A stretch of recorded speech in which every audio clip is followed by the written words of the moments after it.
Chapter 18 of Dracula by Bram Stoker. Dr. Seward's Diary. 30th of September. I got home at 5 o'clock and found that Godalming and Morris had not only arrived, but had already studied the transcript of the various diaries and letters which Harker and his wonderful wife had made and arranged. Harker had not yet returned from his visit to the Carrier's men, of whom Dr. Hennessy had written to me. Mrs. Harker gave us a cup of tea, and I can honestly say that for the first time since I have lived in it, this old house seemed like home. When we had finished, Mrs. Harker said, "Dr. Seward, may I ask a favour? I want to see your patient, Mr. Renfield. Do let me see him. What you have said of him in your diary interests me so much."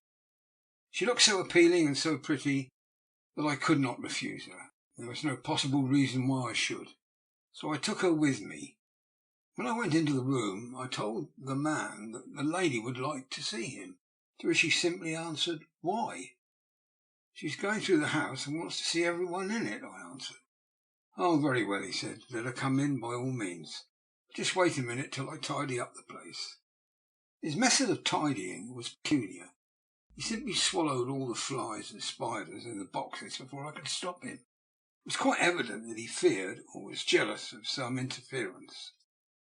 When he had got through his disgusting task, he said cheerfully, "Let the lady come in," and sat down on the edge of his bed with his head down, but his eyelids raised so that he could see her as she entered.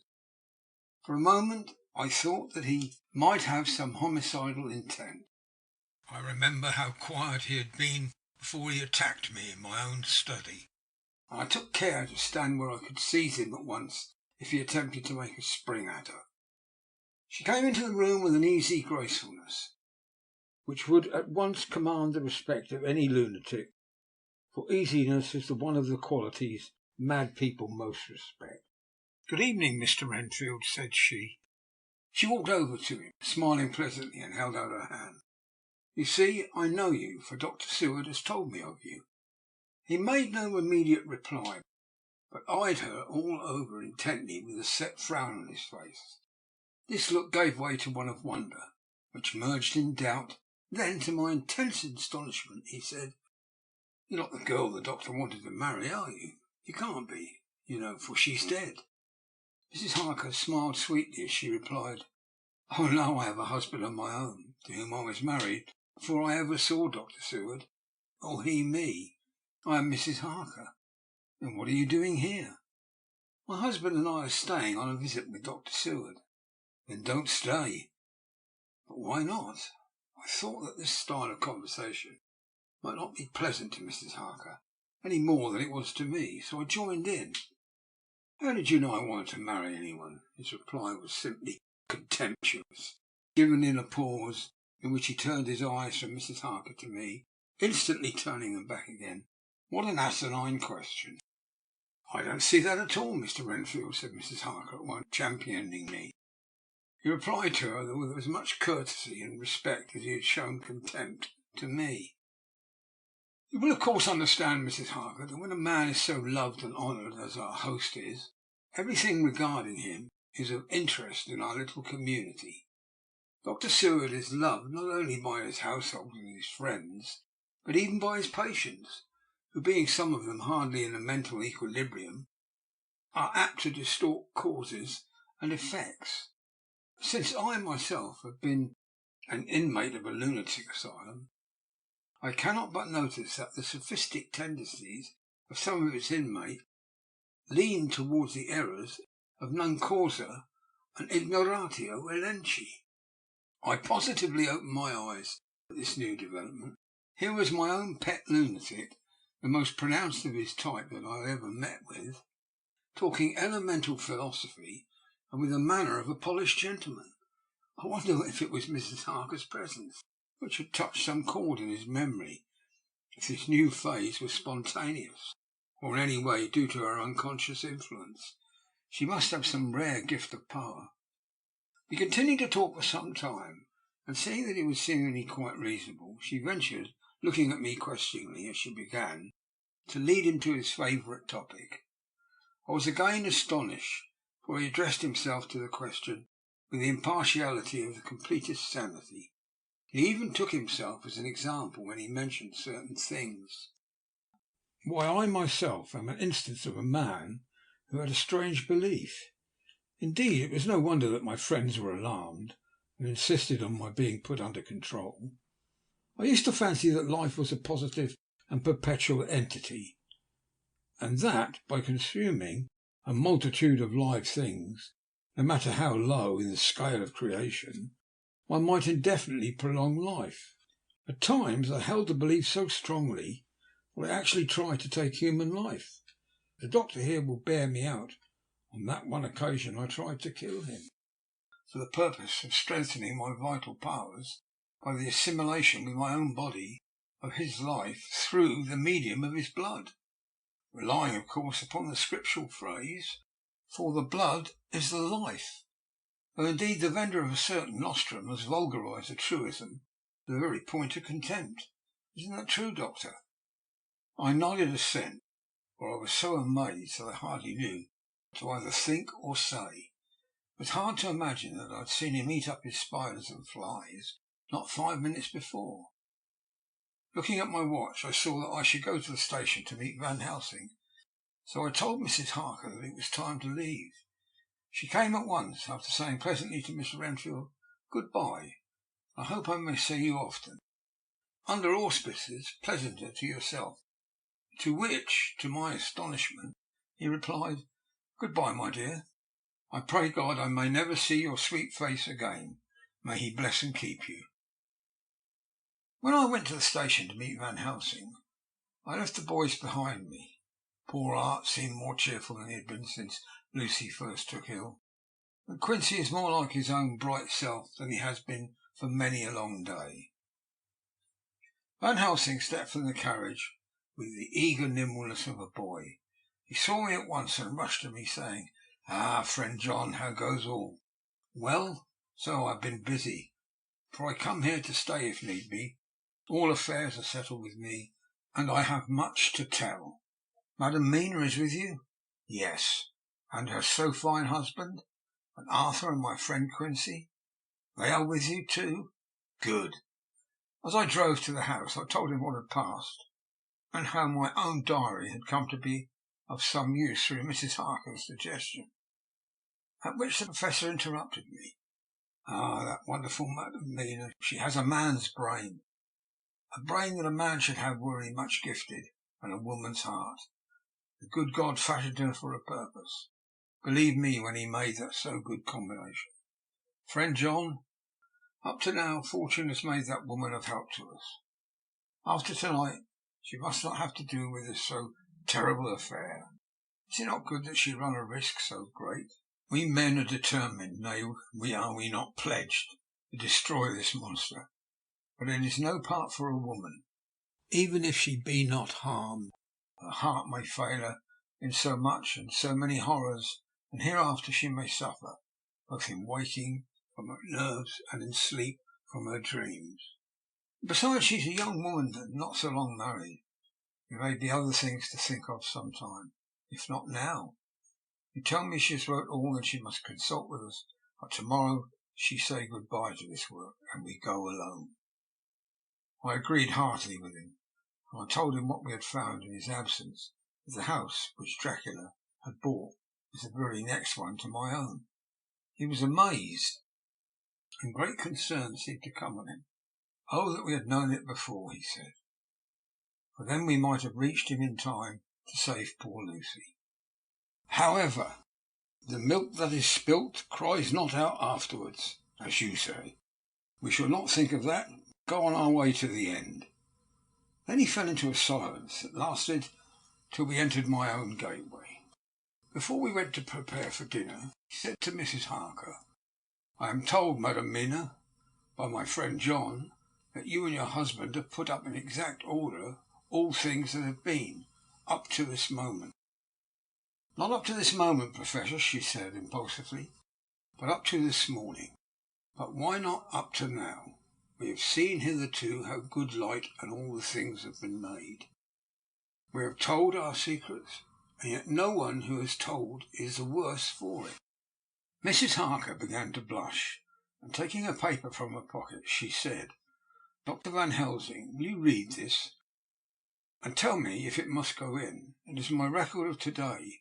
I, too, have seen the need of putting down at present everything, however trivial. But there is little in this except what is personal. Must it go in?"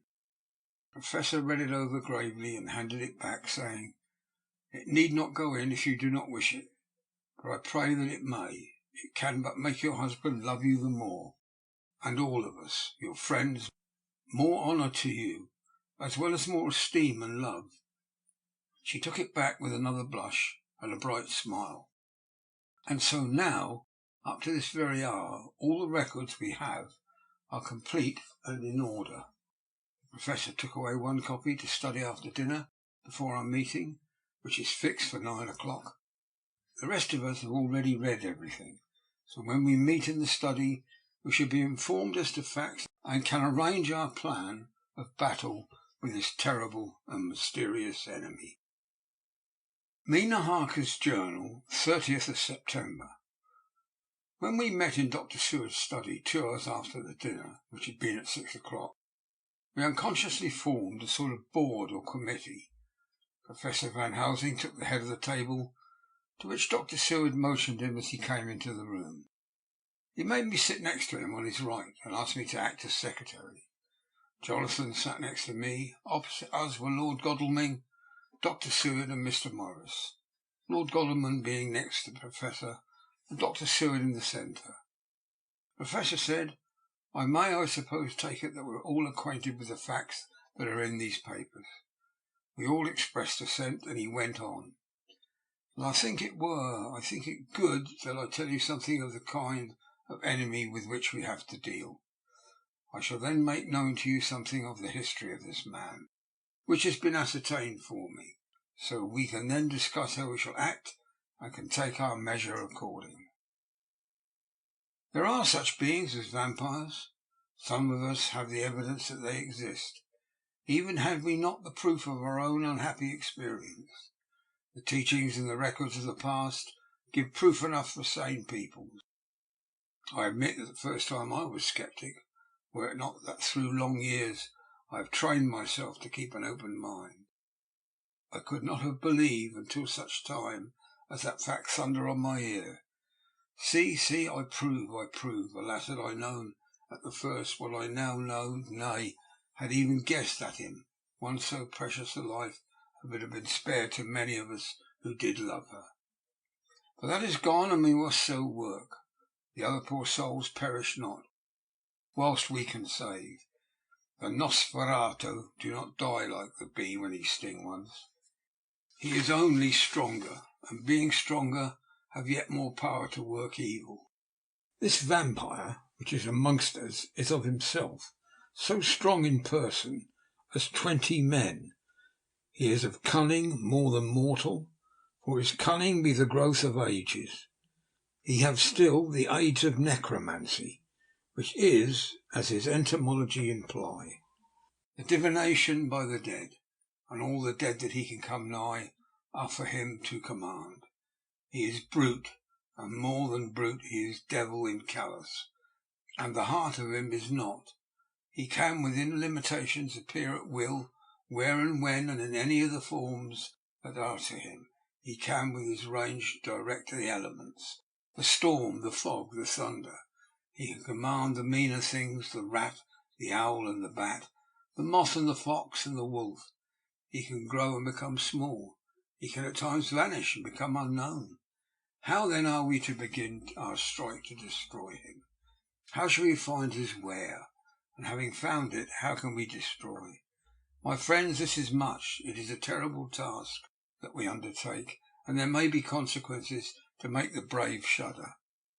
For if we fail in this our fight, he must surely win. And then where end we?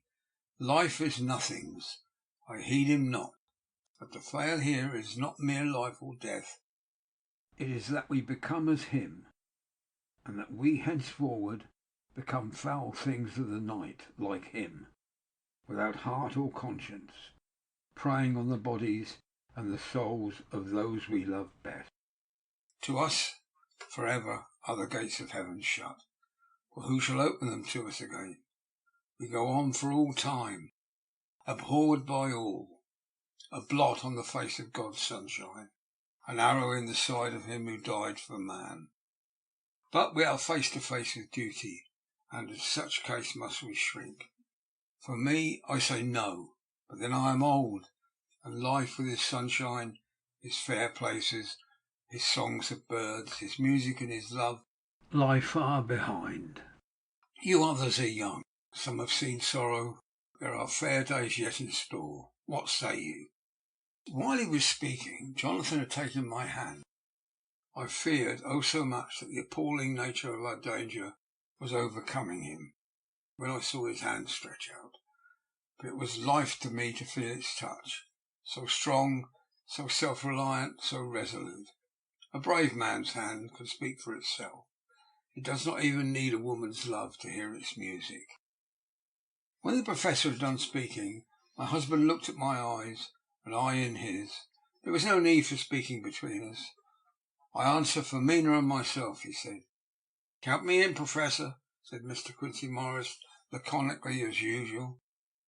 I am with you, said Lord Godalming, for Lucy's sake, if for no other reason. Dr. Seward simply nodded. The Professor stood up, and after laying his golden crucifix on the table, held out his hand either side.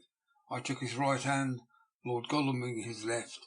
Jonathan held my right with his left and stretched across to Mr. Morris. So as we all took hands, our solemn compact was made. I felt my heart go icy cold, but it did not even occur to me to draw back. We returned to our places, and Dr. Van Helsing went on with a sort of cheerfulness which showed that the serious work had begun. It was to be taken as gravely and in as business-like a way as any other transaction of life. Well, you know that we have to contend against, but we too are not without strength. We have on our side power of combination, a power denied to the vampire kind. We have sources of science, are free to act and think, and the hours of the day and night are ours equally. In fact, so far as our powers extend, they are unfettered, and we are free to use them. We have self-devotion in a cause, and an end to achieve which is not a selfish one. These things are much. Now let us see how far the general powers arrayed against us are restrict, and how the individual cannot. In fine, let us consider the limitations of the vampire in general, and of this one in particular. All we have to go upon are traditions and superstitions. These do not at the first appear much, when the matter of one is of life and death, nay, of more than either life or death. Yet we must be satisfied, in the first place, because we have to be. No other means is at our control. And, secondly, because, after all, these things, tradition and superstition, are everything. Does not the belief in vampires rest for others, though not, alas, for us, on them?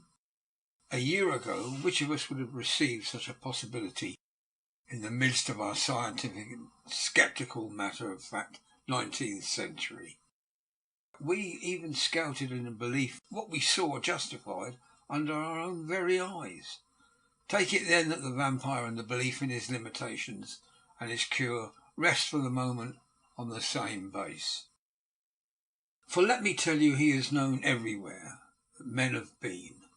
In old Greece, in old Rome, he flourished in Germany, all over, in France, in India, even in the Chernobyl, and in China. So far from us in all ways, there even is he, and the peoples fear at him this day. He hath followed the wake of the berserker Icelander, the devil-begotten Hun, the Slav, the Saxon, the Magyar. So far, then, we have all we may act upon, and let me tell you that very much of the beliefs are justified by what we have seen in our own so unhappy experience. The vampire lives on, and cannot die by mere passing of the time. He can flourish when that he can fatten on the blood of the living. Even more, we have seen amongst us that he can grow younger, and his vital faculties grow strenuous, and seem as though they have refreshed themselves when his special pabulum is plenty. But he cannot flourish without this diet, and he eat not as others. Even friend Jonathan, who lived with him for weeks, did never see him to eat, never. He throws no shadow, he make in the mirror no reflect, as again Jonathan observed. He has the strength of many of his hand. Witness again Jonathan here, when he shut the door against the wolves, and when he help him from the diligence too. He can transform himself into a wolf, as we gather from the ship arrival in Whitby, when he tear open the dog. He can be as a bat, as Madam Mina saw him on the window at Whitby, and as friend John saw him fly from this so near house, and as my friend Quincy saw him at the window of Miss Lucy. He can come in mist which he create. That noble ship's captain proved him of this. But, from what we know, the distance he can make this mist is limited, and can only be round himself. He come on moonlit rays as elemental dust, as again Jonathan saw those sisters in the castle of Dracula. He becomes so small, we ourselves saw Miss Lucy, ere she was at peace, slip through a hairbreadth space at the tomb door. He can, when once he find his way, come out from anything or into anything, no matter how close it be bound, or even fused up with fire. Solder, you call it. He can see in the dark, no small power this, in a world which one is half shut from the light. But hear me through. He can do all these things, yet he is not free. Nay, he is even more prisoner than the slave of the galley, than the madman in his cell. He cannot go where he lists. He who is not of nature has yet to obey some of nature's laws. Why, we know not. He may not enter anywhere at the first, unless there be some one of the household who bid him to come, though afterwards he can come and go as he please. His power ceases, as does that of all evil things, at the coming of the day. Only at certain times can he have limited freedom, if he be not at the place where he is bound, can only change himself at noon, or at exact sunrise or sunset. These things we are told, and in this record of ours we have proof by inference. Thus, whereas he can do as well as he will within his limit, when he have his earthly home, his coffin home, his hell home, the place unhallowed, as we saw when he went to the grave of the suicide in Whitby, still at other time he can only change when the time come. It is said too that he can only pass running water at the slack or the flood of the tide. Then there are things which so afflict him that he has no power, as the garlic that we know of. And as for the things sacred, as this symbol, my crucifix, that was amongst us even now, when we resolve to them he is nothing, but in their presence he take his place far off and silent with respect. There are others too which I shall tell you of, lest in our seeking we may need them. The branch of a wild rose on his coffin, keep him that he move not from it. A sacred bullet fired into the coffin, kill him so that he can be true dead. And as for the stake through him, we know already of its peace, or the cut off of the head that giveth rest. We have seen it with our eyes. Thus, when we find the habitation of this man that was, we can confine him to his coffin and destroy him. If we obey what we know that he is clever, I have asked my friend Emilius of Budapest University to make his record, and from all means that are, he tell me of what he has been. He must indeed have been that Volvo Dracula who won his name against the Turk over the great river on the very frontier of Turkey land. If it be so, then he was no common man, for in that time, and for centuries after, he was spoken of as the cleverest and the most cunning, as well as the bravest of the sons of the land beyond the forest.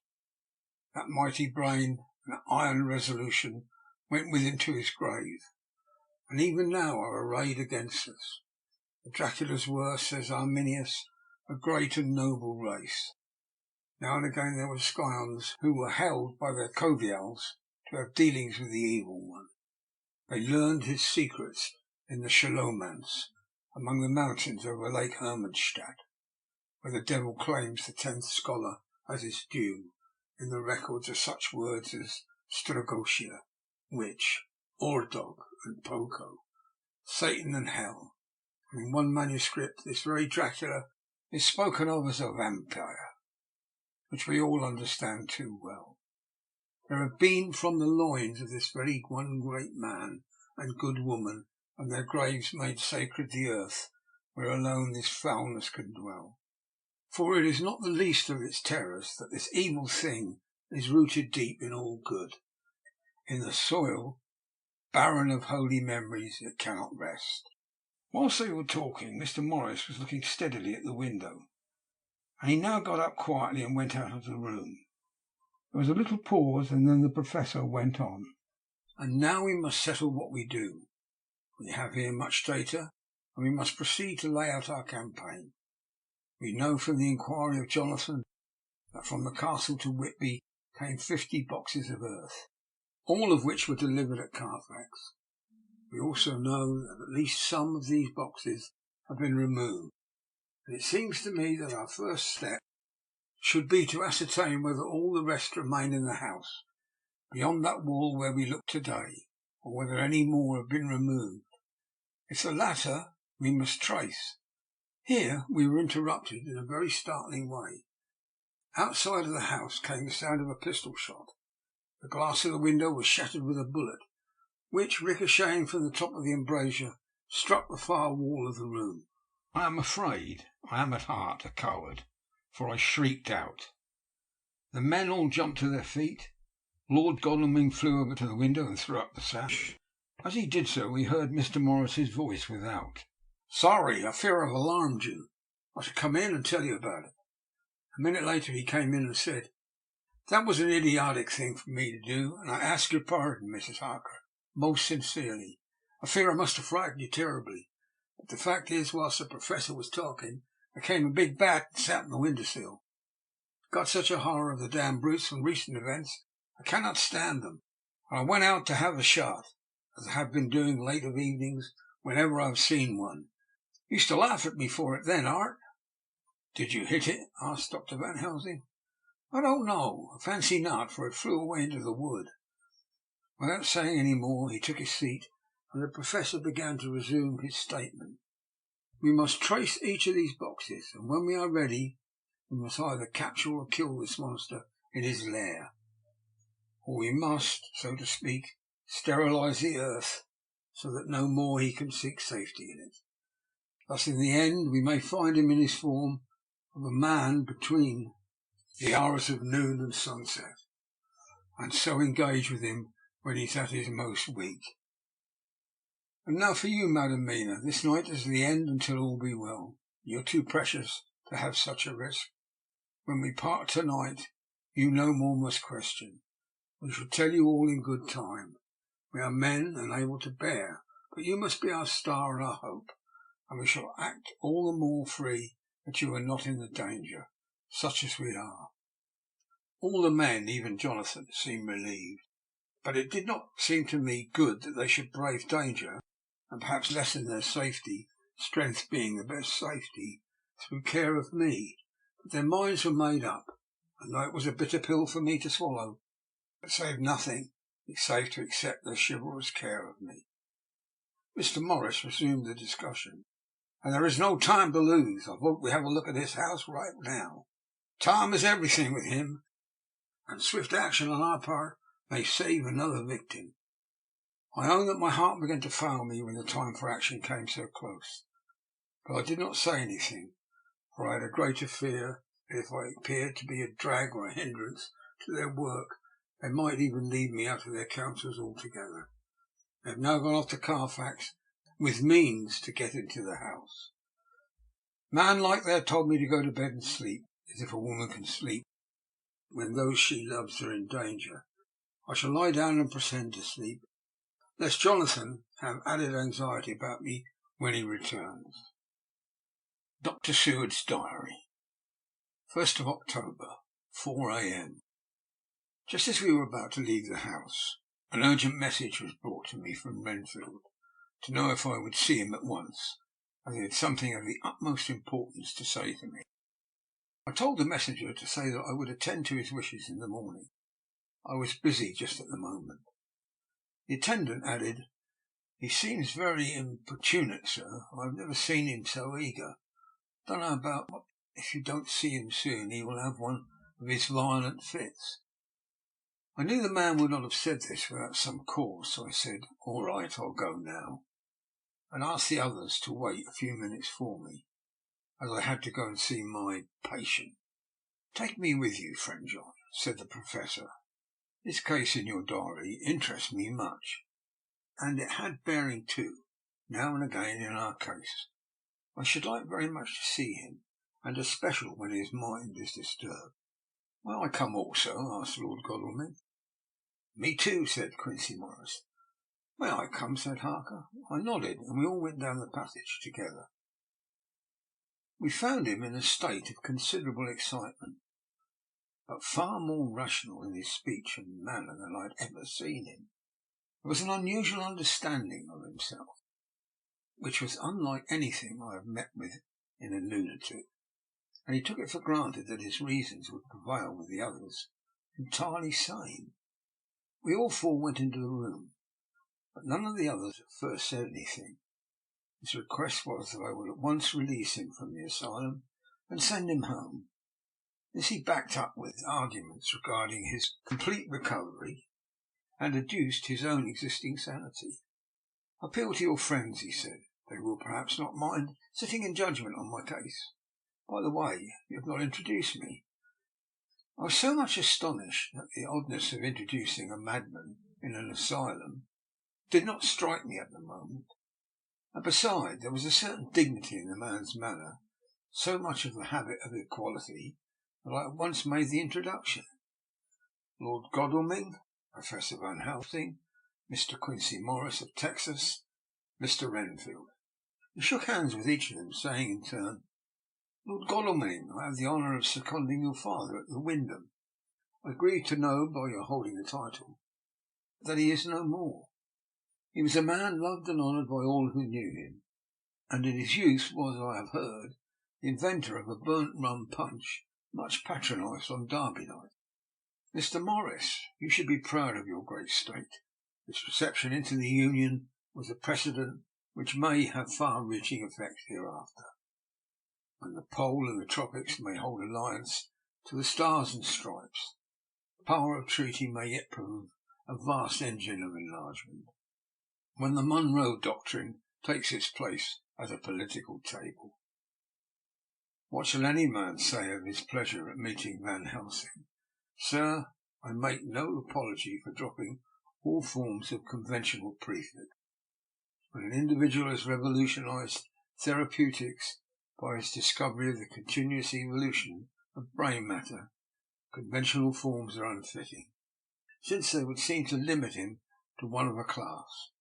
You gentlemen, who by nationality, by heredity, or by the possession of natural gifts, are fitted to hold your respective places in the moving world, I take to witness that I am as sane as at least the majority of men, who are in full possession of their liberties. I am sure that you, Dr. Seward, humanitarian and medico-jurist, as well as scientist, will deem it a moral duty to deal with me as one to be considered as under exceptional circumstances. He made his last appeal with a courtly air of conviction, which was not without its own charm. I think we were all staggered. For my own part, I was under the conviction, despite my knowledge of the man's character and history, that his reason had been restored, and I felt under a strong impulse to tell him that I was satisfied as to his sanity, and would see about the necessary formalities for his release in the morning. I thought it better to wait, however, before making so grave a statement, for of old I knew the sudden changes to which this particular patient was liable. So I contented myself with making a general statement but he appeared to be improving very rapidly, that I would have a longer chat with him in the morning, and would then see what I could do in the direction of meeting his wishes. This did not at all satisfy him, for he said quickly, "But I fear, Dr. Seward, you hardly appreciate my wish. I desire to go at once, here, now, this very hour, this very moment, if I may. Time presses, and in our implied agreement with the old scythe man, it is of the essence of the contract. I'm sure it is only necessary, but before so admirable a practitioner as Dr. Seward, so simple and so momentous a wish, to ensure its fulfilment." He looked at me keenly, and seeing that the negatives in my face, turned to the others and scrutinized them closely. Not meeting any sufficient response, he went on, "Is it possible that I've erred in my supposition?" "You have," I said frankly, but at the same time, as I felt, brutally. There was a considerable pause, and then he said slowly, "Then I suppose I must only shift my ground of request. Let me ask for this concession, boon, privilege, what you will. I am content to implore in such a case, not on personal grounds, but for the sake of others. I am not at liberty to give you the whole of my reasons, but you may, I assure you, take it from me that they are good ones, sound and unselfish, and spring from the highest sense of duty. Could you look, sir, into my heart, you would approve to the full sentiments which animate me. Nay, more, you would count me amongst the best and truest of your friends." Again he looked at us all keenly. I had a growing conviction that this sudden change of his entire intellectual method was but yet another form or phase of his madness, and so determined to let him go on a little longer, knowing from experience that he would, like all lunatics, give himself away in the end. Van Helsing was gazing at him with a look of utmost intensity, his bushy eyebrows always meeting with a fixed concentration of his look. He said to Renfield in a tone which did not surprise me at the time, but only when I thought of it afterwards, for it was as one addressing an equal, "Can you not tell frankly your real reason for wishing to be free to-night? I will undertake that if you will satisfy me, a stranger, without prejudice, without the habit of keeping open mind. Dr. Seward will give you, at his own risk and on his own responsibility, the privilege you seek." He shook his head sadly, and with a look of poignant regret in his face, the Professor went on, "Come, sir, bethink yourself. You claim the privilege of reason in the highest degree, since you seek to impress us with your complete reasonableness. You do this, whose sanity we have reason to doubt, since you are not yet released from medical treatment for this very defect. If you will not help us in our effort to choose the wisest course, how can we perform the duty which you yourself put upon us? Be wise and help us, and if we can, we shall aid you to achieve your wish." He shook his head as he said, "Dr. Van Helsing, I have nothing to say. Your argument is complete, and if I were free to speak, I should not hesitate a moment. But I am not my own master in the matter. I can only ask you to trust me. If I am refused, the responsibility does not rest with me." I thought it was now time to end the scene, which was becoming too comically grave, so I went towards the door, simply saying, "Come, my friends, we have work to do. Good night." As, however, I got near the door, a new change came over the patient. He moved towards me so quickly that for the moment I feared that he was about to make another homicidal attack. My fears, however, were groundless, for he held up his two hands imploringly, and made his petition in a moving manner. As he saw that the very excess of his emotion was mitigating against him, by restoring us more to our old relations, he became still more demonstrative. I glanced at Van Helsing, and saw my conviction reflected in his eyes. So I became a little more fixed in my manner, if not more stern, and motioned to him that his efforts were unavailing. I had previously seen something of the same constantly growing excitement in him when he had to make some request of which at the time he had thought much. Such, for instance, when he wanted a cat, and I was prepared to see the collapse into the same sullen acquiescence on this occasion. My expectation was not realised, but when he found that his appeal would not be successful, he got into quite a frantic condition. He threw himself on his knees, held up his hands, wringing them in plaintive supplication, poured forth a torrent of entreaty, with the tears rolling down his cheeks, and his whole face and form expressive of the deepest emotion. "Oh, let me entreat you, Dr. Seward. Oh, let me implore you to let me out of this house at once. Send me away, how you will and where you will, and send keepers with me, with whips and chains. Let them take me in a strait waistcoat, manacle and leg iron, even to a jail, but let me get out of this. You don't know what you do by keeping me here. I'm speaking from the depths of my heart, of my very soul. You don't know to whom you wrong, or how, and I may not tell. Woe is me, I may not tell. By you all hold sacred, you all hold dear, by your love that is lost, by your hope that lives. For the sake of the Almighty, take me out of this and save my soul from guilt. Can't you hear me, man? Can't you understand? Will you never learn? Don't you know that I am sane and earnest now? And I'm no lunatic in a mad fit, but a sane man fighting for his soul. Oh, hear me, let me go, let me go, let me go." I thought the longer this went on, the wilder he would get, and so would bring on a fit. So I took him by the hand and raised him up. "Come," I said sternly, "no more of this. We've had quite enough already. Get to your bed and try to behave more discreetly."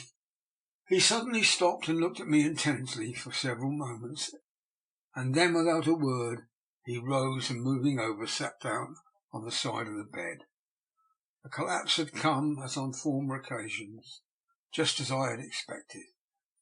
When I was leaving the room, the last of our party, he said to me in a well-bred voice, "You will, I trust, Dr. Seward, do me the justice to bear in mind later that I did what I could to convince you tonight."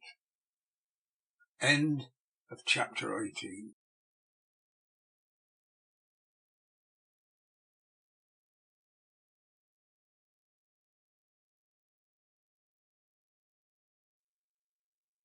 Chapter 19. Jonathan Harker's Journal. 1st of October, 5 a.m. I went with the party to the search with an easy mind, for I think I never saw Mina so absolutely strong and well. I am so glad that she consented to hold back and let us men do the work. Somehow it was a dread to me that she was in this fearful business at all. But now that her work is done, and that it is due to her energy, brains, and foresight, that the whole story is put together in such a way that every point tells, she may well feel that her part is finished, and that she can henceforth leave the rest to us. We were, I think, a little upset by the scene with Mr. Renfield. When we came away from his room we were silent till we got back to the study. Then Mr. Morris said to Dr. Seward, "Say, Jack, if that man wasn't attempting a bluff, he's about the sanest lunatic I ever saw. I'm not sure, but I believe that he had some serious purpose, and if he had it, it was pretty rough on him not to get a chance." Lord Godalming and I were silent, but Dr. Van Helsing added, "Friend John, you know more of lunatics than I do, and I'm glad of it, for I fear that if it had been me to decide, I would, before that last hysterical outburst, have given him free. But we live and learn, and in our present task we must take no chance. As my friend Quincy would say, all is best as they are." Dr. Seward seemed to answer them both in a dreamy kind of way. "I don't know but that I agree with you. If that man had been an ordinary lunatic, I would have taken my chance of trusting him. But he seems so mixed up with the Count in an indexy kind of way that I'm afraid of doing anything wrong by helping his fads. I can't forget how he prayed, with almost equal fervour, for a cat, and then tried to tear my throat out with his teeth. Besides, he called the Count Lord and Master, and he may want to get out to help him in some diabolical way.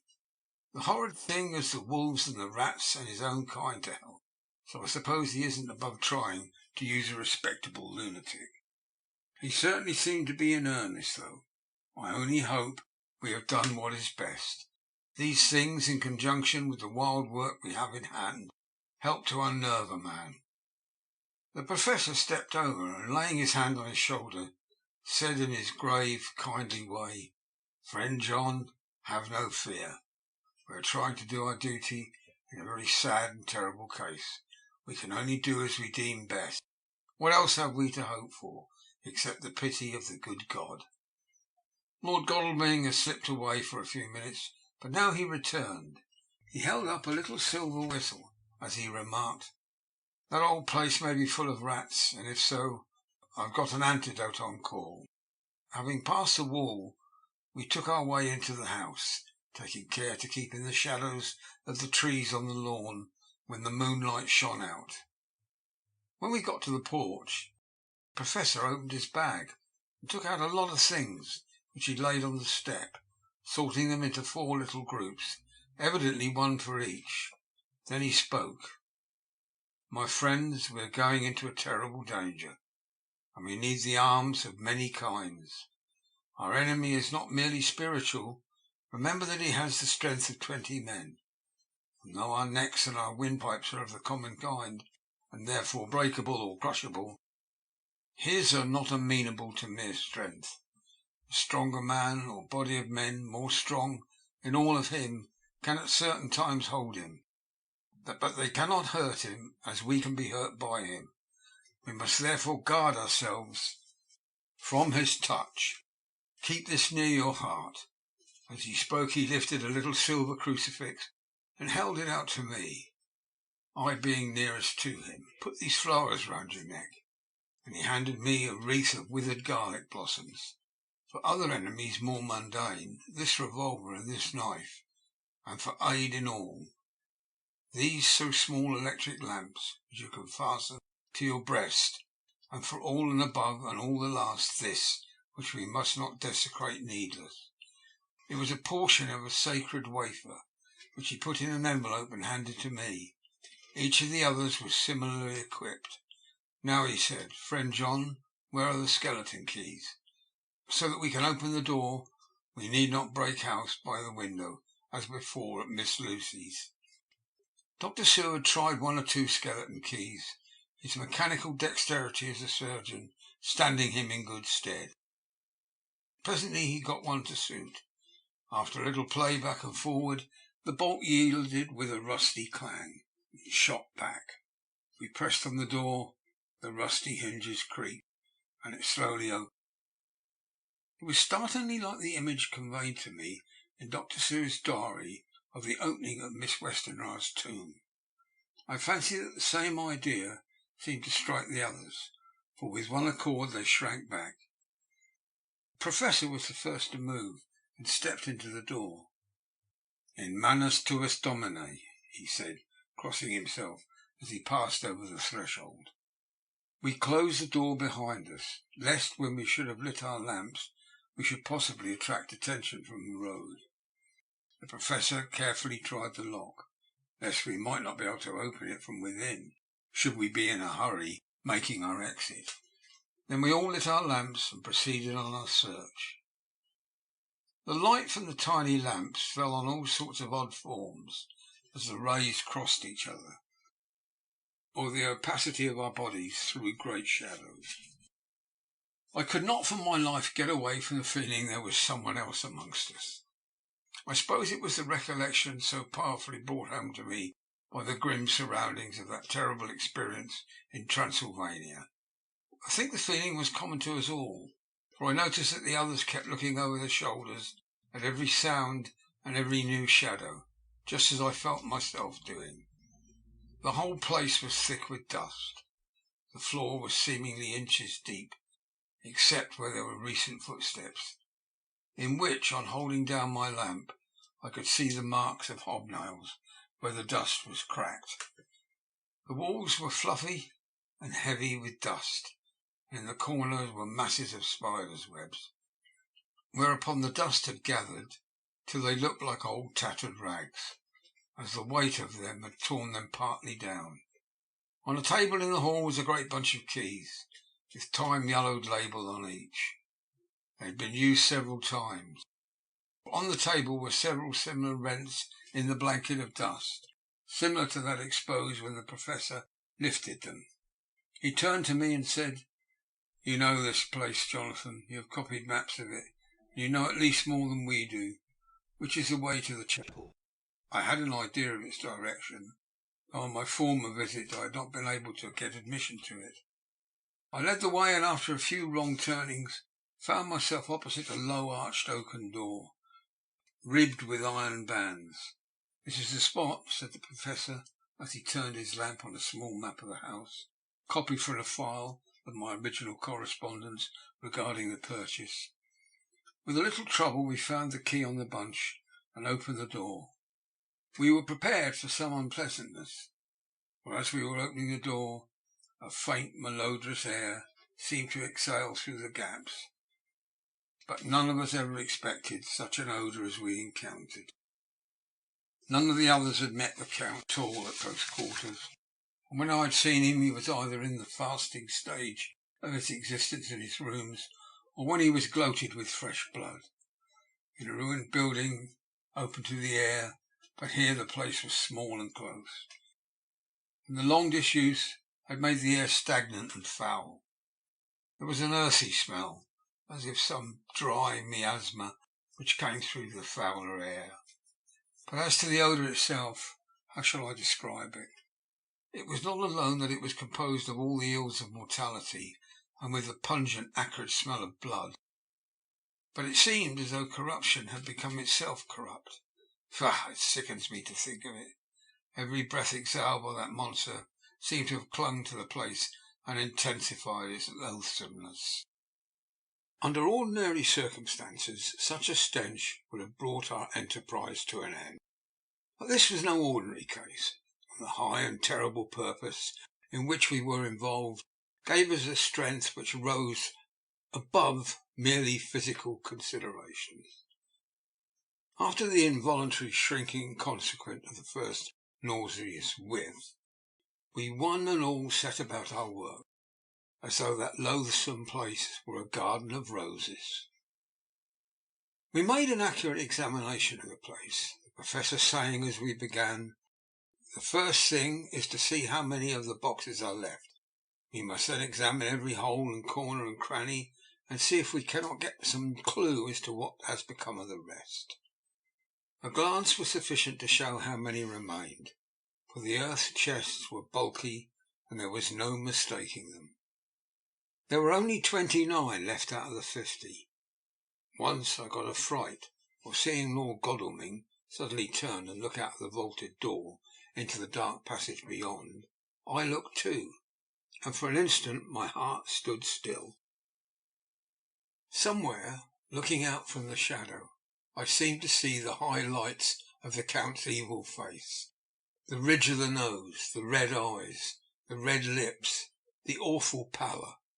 It was only for a moment, for as Lord Godalming said, "I thought I saw a face, but it was only the shadows," and resumed his inquiry. I turned my lamp in the direction and stepped into the passage. There was no sign of anyone, and as there were no corners, no doors, no aperture of any kind, but only the solid walls of the passage, there could be no hiding place, even for him. I took it that fear had helped imagination, and said nothing. A few minutes later I saw Morris suddenly step back from a corner which he was examining. We all followed his movements with our eyes, for undoubtedly some nervousness was growing on us, and we saw a whole mass of phosphorescence which twinkled like the stars. We all instinctively drew back. The whole place was becoming alive with rats. For a moment or two we stood appalled, all save Lord Godalming, who was seemingly prepared for such an emergency. Rushing over to the great iron-bound oaken door, which Dr. Seward had described from the outside, which I had seen myself, he turned the key in the lock, drew the huge bolts and swung the door open.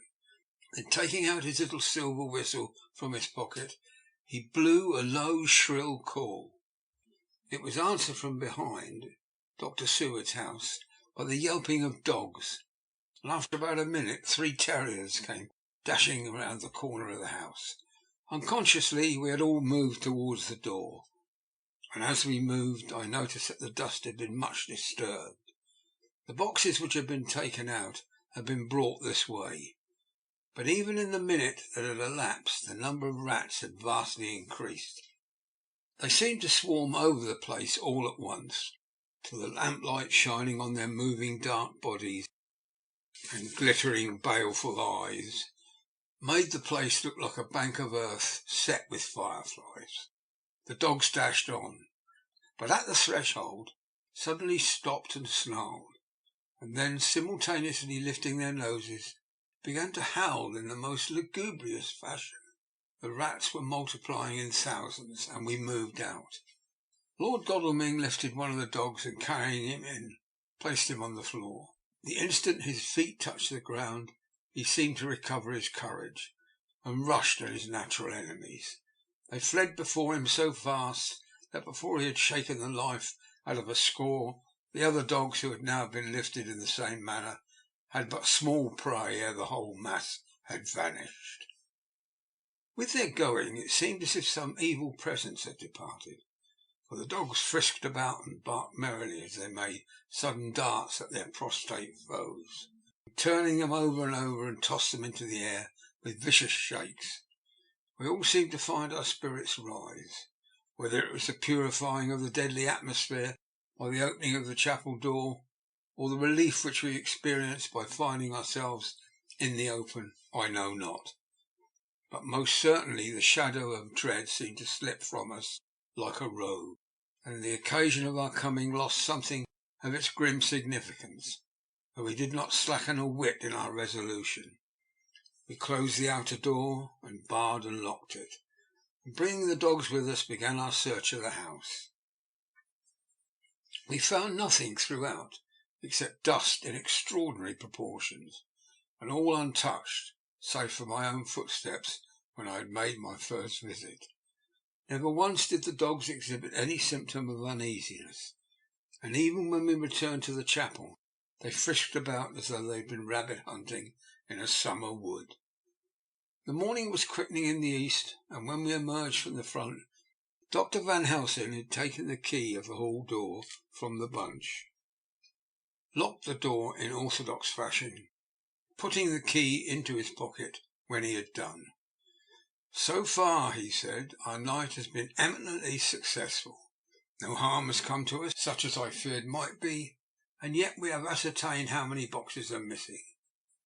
More than all, I do rejoice that this, our first and perhaps our most difficult and dangerous step, has been accomplished without the bringing thereinto of our most sweet Madam Mina, or troubling her waking or sleeping thoughts with sights and sounds and smells of horror which she might never forget. One lesson too we have learned, if it be allowable to argue a particularity, that the brute beasts which are to the Count's command are yet themselves not amenable to his spirit power. For look, the rats that would have come to his call, just as from his castle top he summoned the wolves to your going and to that poor mother's cry, though they come to him, they run pell-mell from the little dogs of my friend Arthur. We have other matters before us, other dangers, other fears, and that monster, he has not used his power over the brute world for only the last time tonight. So be it that he has gone elsewhere. Good. It has given us an opportunity to cry check in some ways in this chess game, which we play for the sake of human souls. Now let us go home. The dawn is close at hand, and we have reason to be content with our first night's work. It may be ordained that we have many nights and days to follow, if full of peril, but we must go on, and from no danger shall we shrink. The house was silent when we got back, save for some poor creature who was screaming away in one of the distant wards, and a low moaning sound from Renfield's room. The poor wretch was doubtless torturing himself, after the manner of the insane, with needless thoughts of pain. I came tiptoe into our own room, and found Mina asleep, breathing so softly that I had to put my ear down to hear it. She looks paler than usual. I hope the meeting tonight has not upset her. I am truly thankful she is to be left out of our future work, and even of our deliberations. It is too great a strain for a woman to bear. I did not think so at first, but I know better now. Therefore I am glad that it is settled. There may be things which would frighten her to hear, and yet to conceal them from her might be worse than to tell her, if once she suspected that there was any concealment. Henceforth our work is to be a sealed book to her, till at least such times as we can tell her that all is finished, and the earth free from a monster of the nether world. I dare say it will be difficult to begin to keep silence after such confidence as ours, but I must be resolute, and tomorrow I shall keep dark over tonight's doings, and shall refuse to speak of anything that has happened. I rest on the sofa so as not to disturb her. 1st of October, later. I suppose it was natural that we should all have overslept ourselves, for the day was a busy one, and the night had no rest at all. Even Mina must have felt its exhaustion. Although I slept till the sun was high, I was awake before her, and had to call 2 or 3 times before she awoke. Indeed, she was so sound asleep that for a few seconds she did not recognise me, but looked at me with a sort of blank terror, as one looks who has been waked out of a bad dream. She complained a little of being tired, and I let her rest till later in the day. We now know of 21 boxes having been removed, and if it be that several were taken in any of these removals, we may be able to trace them all. Such will of course immensely simplify our labour, and the sooner the matter is attended to, the better. I shall look up Thomas Snelling today. Dr. Seward's Diary, 1st of October. It was towards noon when I was awakened by the Professor walking into my room. He was more jolly and cheerful than usual, and it is quite evident that last night's work has helped to take some of the brooding weight off his mind. After going over the adventure of the night, he suddenly said, "Your patient interests me much. May it be that with you I visit him this morning, or if that you are too occupied, I can go alone, if it may be. It is a new experience to me to find a lunatic who talked philosophy and reasoned so sound. I had some work to do which pressed, so I told him that if he would go alone, I would be glad, as then I should not have to keep him waiting. So I called an attendant and gave him the necessary instructions. Before the Professor left the room, I cautioned him against getting any false impression from my patient. I want him to talk of himself, and of his delusion as to the consuming live things. He said to Madam Mina, as I see in your diary of yesterday, that he had once had such a belief. Why do you smile, friend John? Excuse me, I said, but the answer is here. I laid my hand on the typewritten matter. When our sane and learned lunatic made that very statement of how he used to consume life, his mouth was actually nauseous with the flies and spiders which he had just eaten before Mrs. Harker entered the room. Van Helsing smiled in turn. Good, he said. Your memory is true, friend John. I should have remembered. And yet it is this very obliquity of thought and memory which makes mental disease such a fascinating study. Perhaps I may gain more knowledge out of the folly of this madman than I shall from the teaching of the most wise. Who knows? I went on with my work, and before long was through. That in hand it seemed at time had been very short indeed. But there was Van Helsing back in the study. Do I interrupt? He asked politely as he stood at the door. Not at all, I answered. Come in, my work is finished and I am free. I can go with you now if you like. It is needless, I have seen him. Well, I fear that he does not appraise me at much. Our interview was short. When I entered his room he was sitting on a stool in the centre, with his elbows on his knees, and his face was the picture of sullen discontent. I spoke to him as cheerfully as I could, and with such a measure of respect as I could assume. He made no reply whatever. Don't you know me? I asked. His answer was not reassuring. I know you well enough. You are the old fool Van Helsing. I wish you would take yourself and your idiotic brain theories somewhere else. Damn all thick-headed Dutchmen. Not a word more would he say, but sat in his implacable sullenness, as indifferent to me as though I had not been in the room at all. Thus departed for this time my chance of much learning from this so clever lunatic.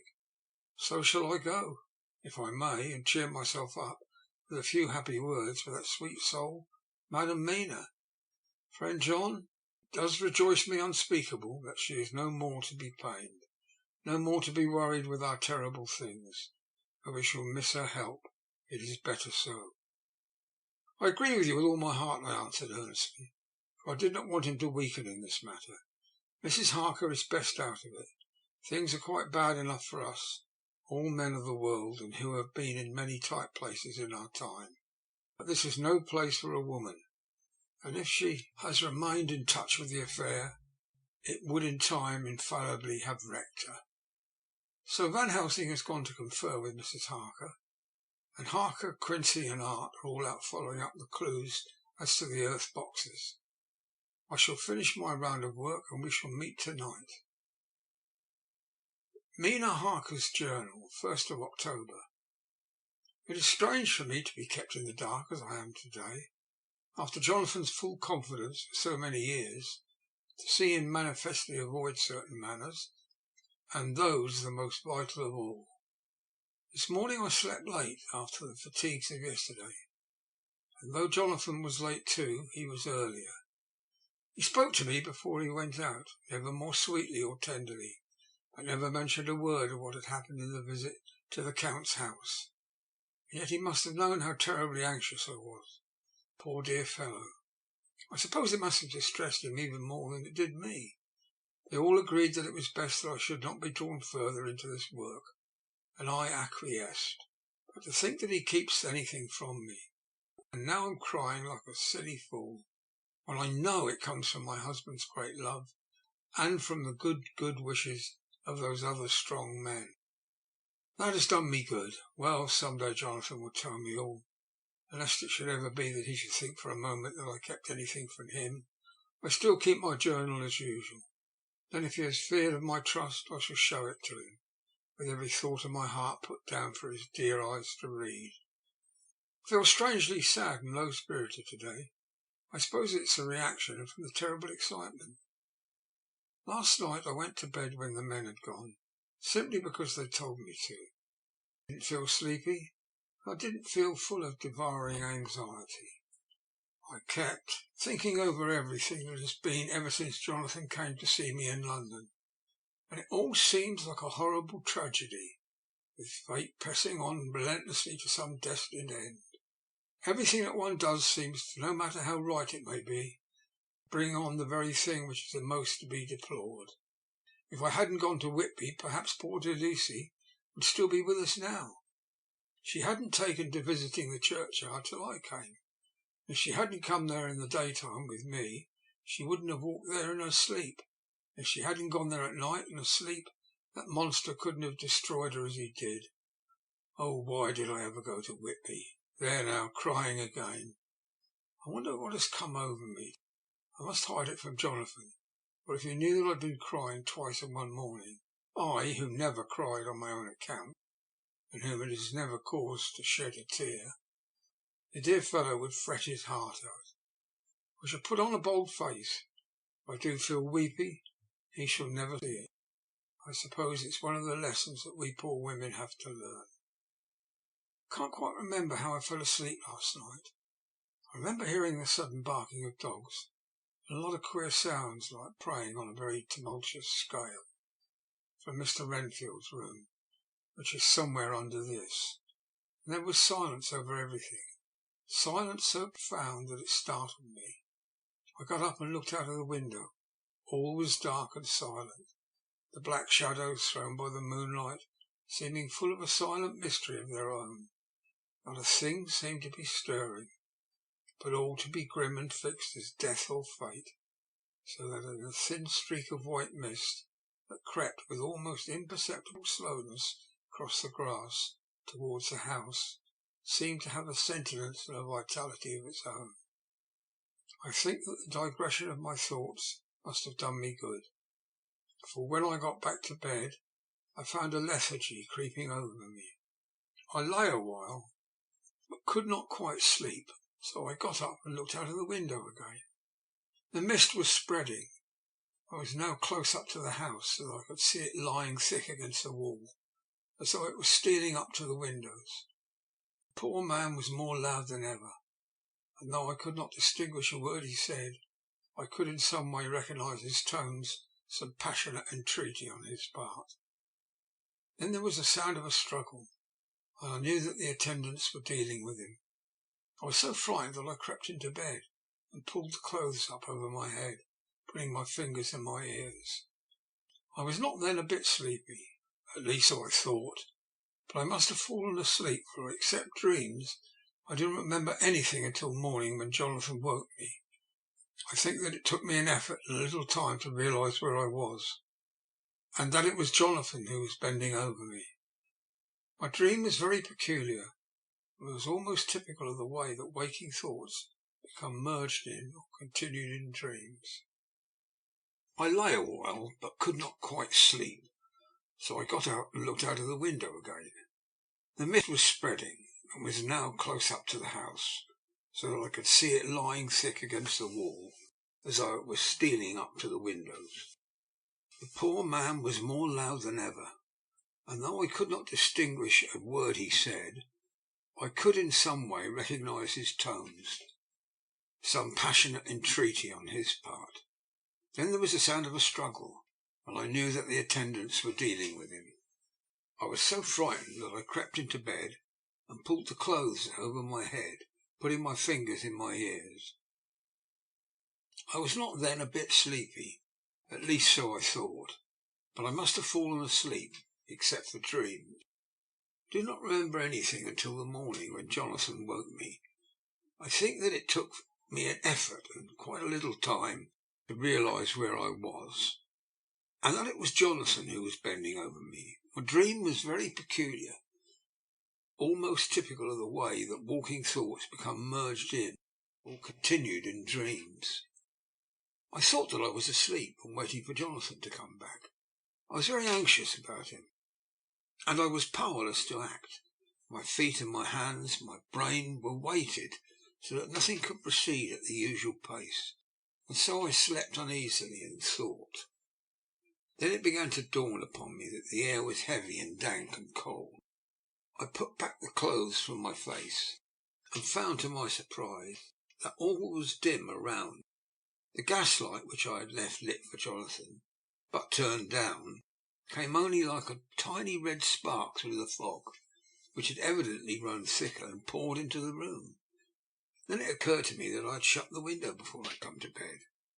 I would have got out to make certain on the point, but some leaden lethargy seemed to chain my limbs, and even my will. I lay still and endured. That was all. I closed my eyes, but could still see through my eyelids. It is wonderful what tricks our dreams play us, and how conveniently we can imagine. The mist grew thicker and thicker, and I could see now how it came in, for I could see it like a smoke out of the white energy of boiling water, pouring in, not through the window, but through the jointings of the door. And it got thicker and thicker, till it seemed as if it became concentrated into a sort of pillar cloud in the room, through the top of which I could see a light of the gas shining like a red eye. Then things began to whirl through my brain, just as the cloudy column was now whirling in the room, and through it all came the scriptural words, a pillar of cloud by day and of fire by night. Was it indeed some spiritual guidance that was coming to me in my sleep? But the pillar was composed of both the day and the night guiding, for the fire was in the red eye. At the thought got a new fascination for me, till as I looked at the fire divided, and seemed to shine on me through the fog like two red eyes, just as Lucy told me in her momentary mental wandering when on the cliff. The dying sunlight struck the windows of St. Mary's Church, Suddenly the horror burst upon me that it was thus that Jonathan had seen those awful women growing into reality through the whirling mist of the moonlight. And in my dream I must have fainted, for all became black darkness. The last conscious effort which imagination made was to show me a livid white face bending over me out of the mist. I must be careful of such dreams, for they would unseat one's reason if there were too much of them. I would get Dr. Van Helsing or Dr. Seward to prescribe something for me, which would make me sleep, only that I fear to alarm them. Such a dream at the present time would become woven into their fears for me.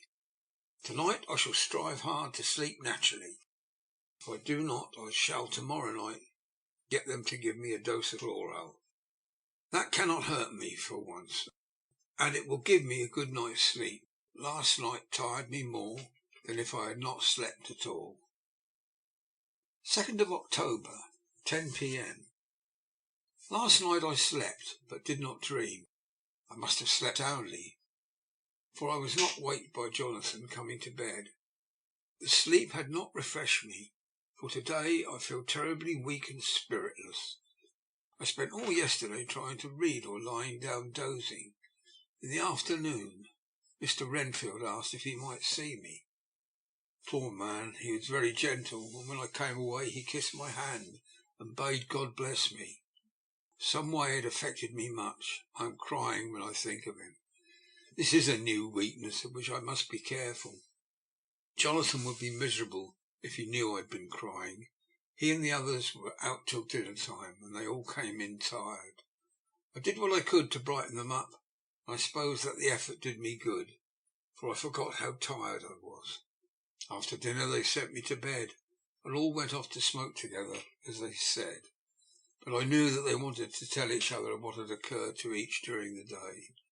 I could see from Jonathan's manner that he had something important to communicate. I was not so sleepy as I should have been, so before they went I asked Dr. Seward to give me a little opiate of some kind, as I had not slept well the night before. He very kindly made me up a sleeping draught, which he gave to me, telling me that it would do me no harm, as it was very mild. I have taken it, and I am waiting for sleep, which still keeps aloof. I hope I have not done wrong, for as sleep begins to flirt with me, a new fear comes, that I may have been foolish in thus depriving myself of the power of waking. I might want it. Here comes sleep. Good night. End of chapter 19.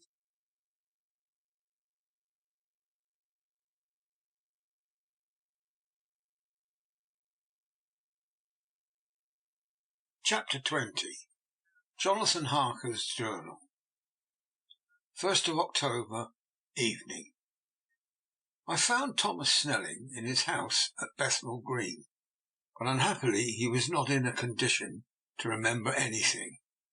The very prospect of beer, which my expected coming had opened to him, had proved too much, and he began too early on his expected debauch.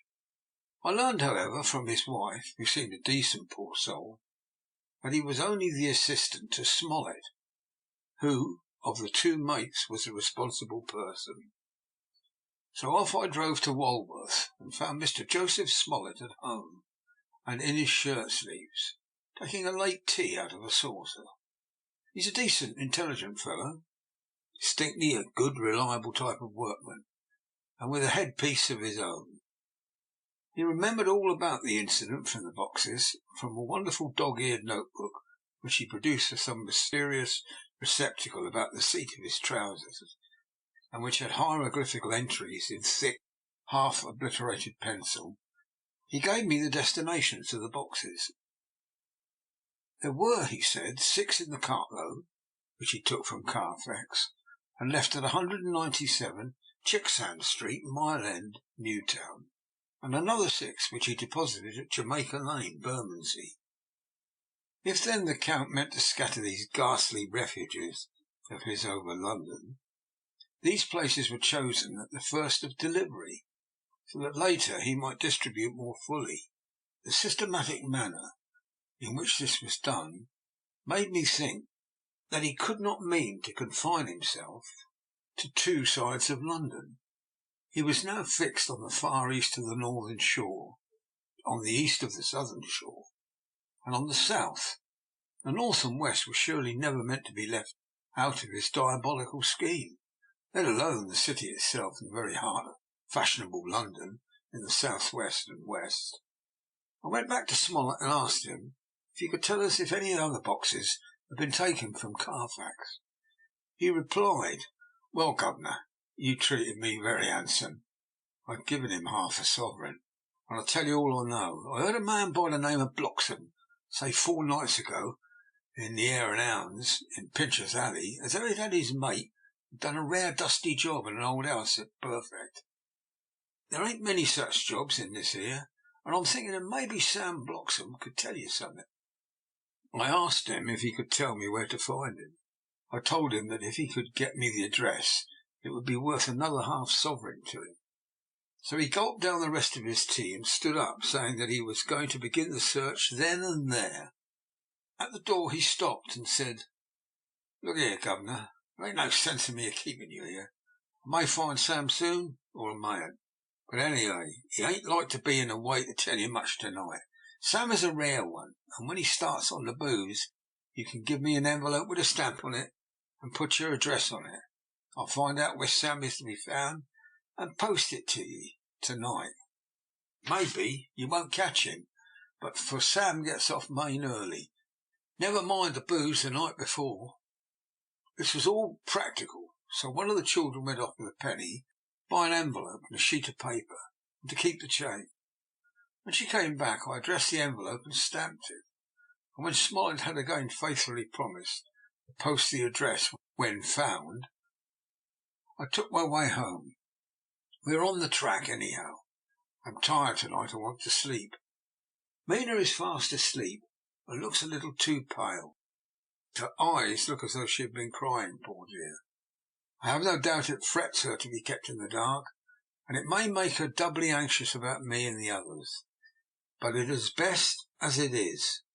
It is better to be disappointed and worried in such a way now, and to have her nerve broken. The doctors were quite right to insist on her being kept out of this dreadful business. I must be firm, for on me this particular burden of silence must rest. I shall not ever enter on the subject with her under any circumstances.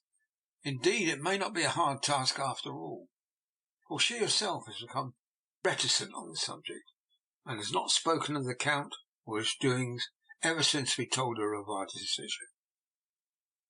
2nd of October, evening. A long and trying and exciting day.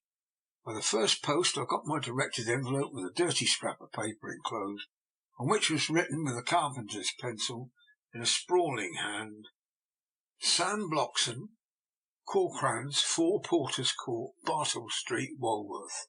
Ask for the deputy." I got the letter in bed and rose without waking Mina. She looked heavy and sleepy and pale, and far from well. I determined not to wake her, but that, when I should return from this new search, I would arrange for her going back to Exeter. I think she would be happier in her own home, where the daily tasks to interest her, than being in here amongst us and in ignorance. I only saw Dr. Seward for a moment, and told him where I was off to, promising to come back and tell the rest as soon as I should have found out anything. I drove to Walworth and found with some difficulty Potter's Court. Mr. Smollett's spelling misled me, and I asked for Potter's Court instead of Potter's Court. However, when I found the court, I had no difficulty in discovering Corcoran's lodging-house. When I asked the man who came to the door for Deputite, he shook his head and said, "I don't know him. Ain't no such person here. Never heard of him in all my blooming days. Don't believe there ain't anybody of that kind living here or anywheres." So I took out Smollett's letter, and as I read it, it seemed to me that the lesson of the spelling of the name of the court might guide me. "What are you?" I asked. "I'm a deputy," he answered. I saw at once I was on the right track. Phonetic spelling had again misled me. A half-a-crown tip put the deputy's knowledge at my disposal, and I learned that Mr. Bloxham, who had slept off the remains of his beer on the previous night at Corcoran's, had left for his work at Popular at 5 o'clock that morning.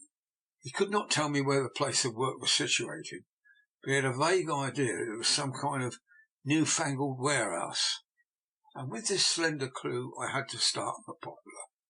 It was 12 o'clock before I got any satisfactory hint of such a building, and this I got at a coffee shop where some workmen were having their dinner. One of those suggested there was being erected at Cross Angel Street a new cold storage building, and as this suited the condition of a new-fangled warehouse, I at once drove to it. An interview with a surly gatekeeper and a surlier foreman, both of whom were appeased with the coin of the realm, put me on the track of Bloxham. He was sent for on my suggesting that I was willing to pay his day's wages to his foreman for the privilege of asking him a few questions on a private matter. He was a smart enough fellow, though rough of speech and bearing. When I promised to pay for his information, I had given him an earnest. He told me that he had made 2 journeys between Carfax and a house in Piccadilly, and he had taken from this house to the latter 9 great boxes, main heavy ones, with a horse and cart hired by him for the purpose. I asked him if he could tell me the number of the house in Piccadilly, to which he replied, "Well, governor, I forgets the number, but it was only a few doors from a big white church, or something of the kind, not long built. A dusty old house, though nothing to the dustiness of the house we took the blooming boxes from." "How did you get into the houses, if they were both empty?" "There was an old party what engaged me a waiting at the house in Purfleet. He helped me to lift the boxes and put them in the dray. Curse me, but he was the strongest chap I ever struck, and him an old fellow with a white moustache, one that sinew, you'd think he couldn't throw a shadder." How this phrase thrilled through me! Why, he took up its end of the boxes like they were pounds of tea, and me a puffing and a blowing before I could end mine up. Anyhow, I'm no chicken either. "How did you get into the house in Piccadilly?" I asked. "He was there too. He must have started off and got there for me, for when I rung at the bell he'd opened the door himself and helped me carry the boxes into the hall." "The whole 9?" I asked. "Yeah, there was 5 in the first load, 4 in the second. It was main dry work. I don't so well remember how I got home." I interrupted him. "Were the boxes left in the hall?" "Yes, it was a big hall. There was nothing else in it." I made one more attempt to further matters. "You didn't have a key?" "Never used a key or nothing. The old gent, he opened the door himself, shut it again when I drove off. Don't remember the last time. But that was the beer. And you can't remember the number of the house?" "No, sir.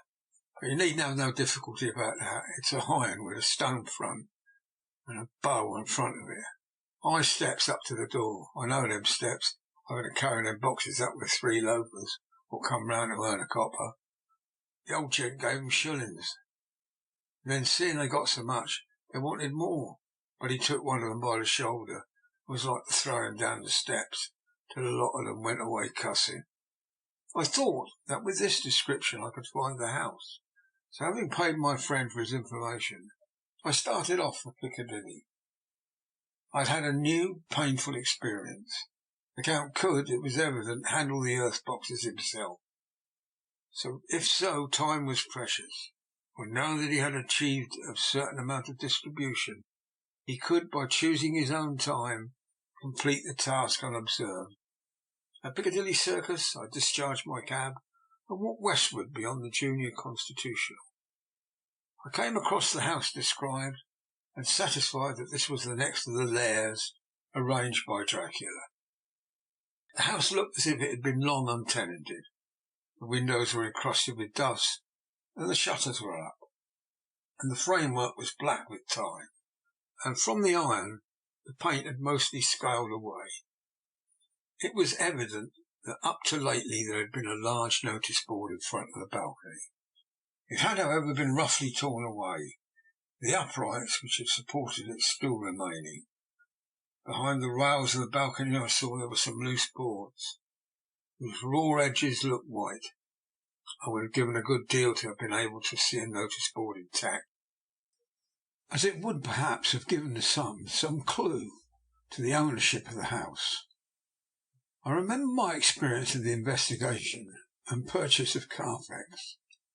I could not but feel that if I could find the former owner, there might be some means discovered of gaining access to the house. There was at present nothing to be learned from the Piccadilly side, and nothing could be done, so I went round to the back to see if anything could be gathered from this quarter. The mews were active, the Piccadilly houses being mostly in occupation. I asked one or two of the grooms and helpers, whom I saw around, if they could tell me anything about the empty house. One of them said that he had heard it lately had been taken, but he couldn't say from whom. He told me, however, that up to very lately there had been a notice board of "for sale" up, and that perhaps Mitchell and Sons and Candy, the house agents, could tell me something, as he thought he had remembered seeing the name of that firm on the board. I did not wish to seem too eager, or to let my informant know or guess too much, so thanking him in the usual manner, I strolled away. It was now growing dusk, and the autumn night was closing in, so I did not lose any time. Having learned the address of Mitchell, Sons and Candy from a directory at the Berkeley, I was soon in their office in Sackville Street. The gentleman who saw me was particularly suave in manner, but uncommunicative in equal proportion. Having once told me that the Piccadilly house, which throughout our interview he called a mansion, was sold, he considered it my business as concluded. When I asked who had purchased it, he opened his eyes a thought wider, and paused a few seconds before replying, "It is sold, sir." "Pardon me," I said with equal politeness, "but I have a special reason for wishing to know who purchased it." Again he paused longer, and raised his eyebrows still more. "It is sold, sir," was his laconic reply. "Surely," I said, "you do not mind letting me know so much?" "But I do mind," he answered. "The affairs of the clients are absolutely safe in the hands of Mitchell, Sons and Candy." This was manifestly a prig of the first water. There was no use arguing with him. I thought I'd best meet him on his own ground, so I said, "Your clients, sir, are happy in having so resolute a guardian of their confidence. I am myself a professional man." Here I handed him my card. "In this instance I am not prompted by curiosity. I act on the part of Lord Godalming, who wishes to know something of the property which was, he understood, lately for sale."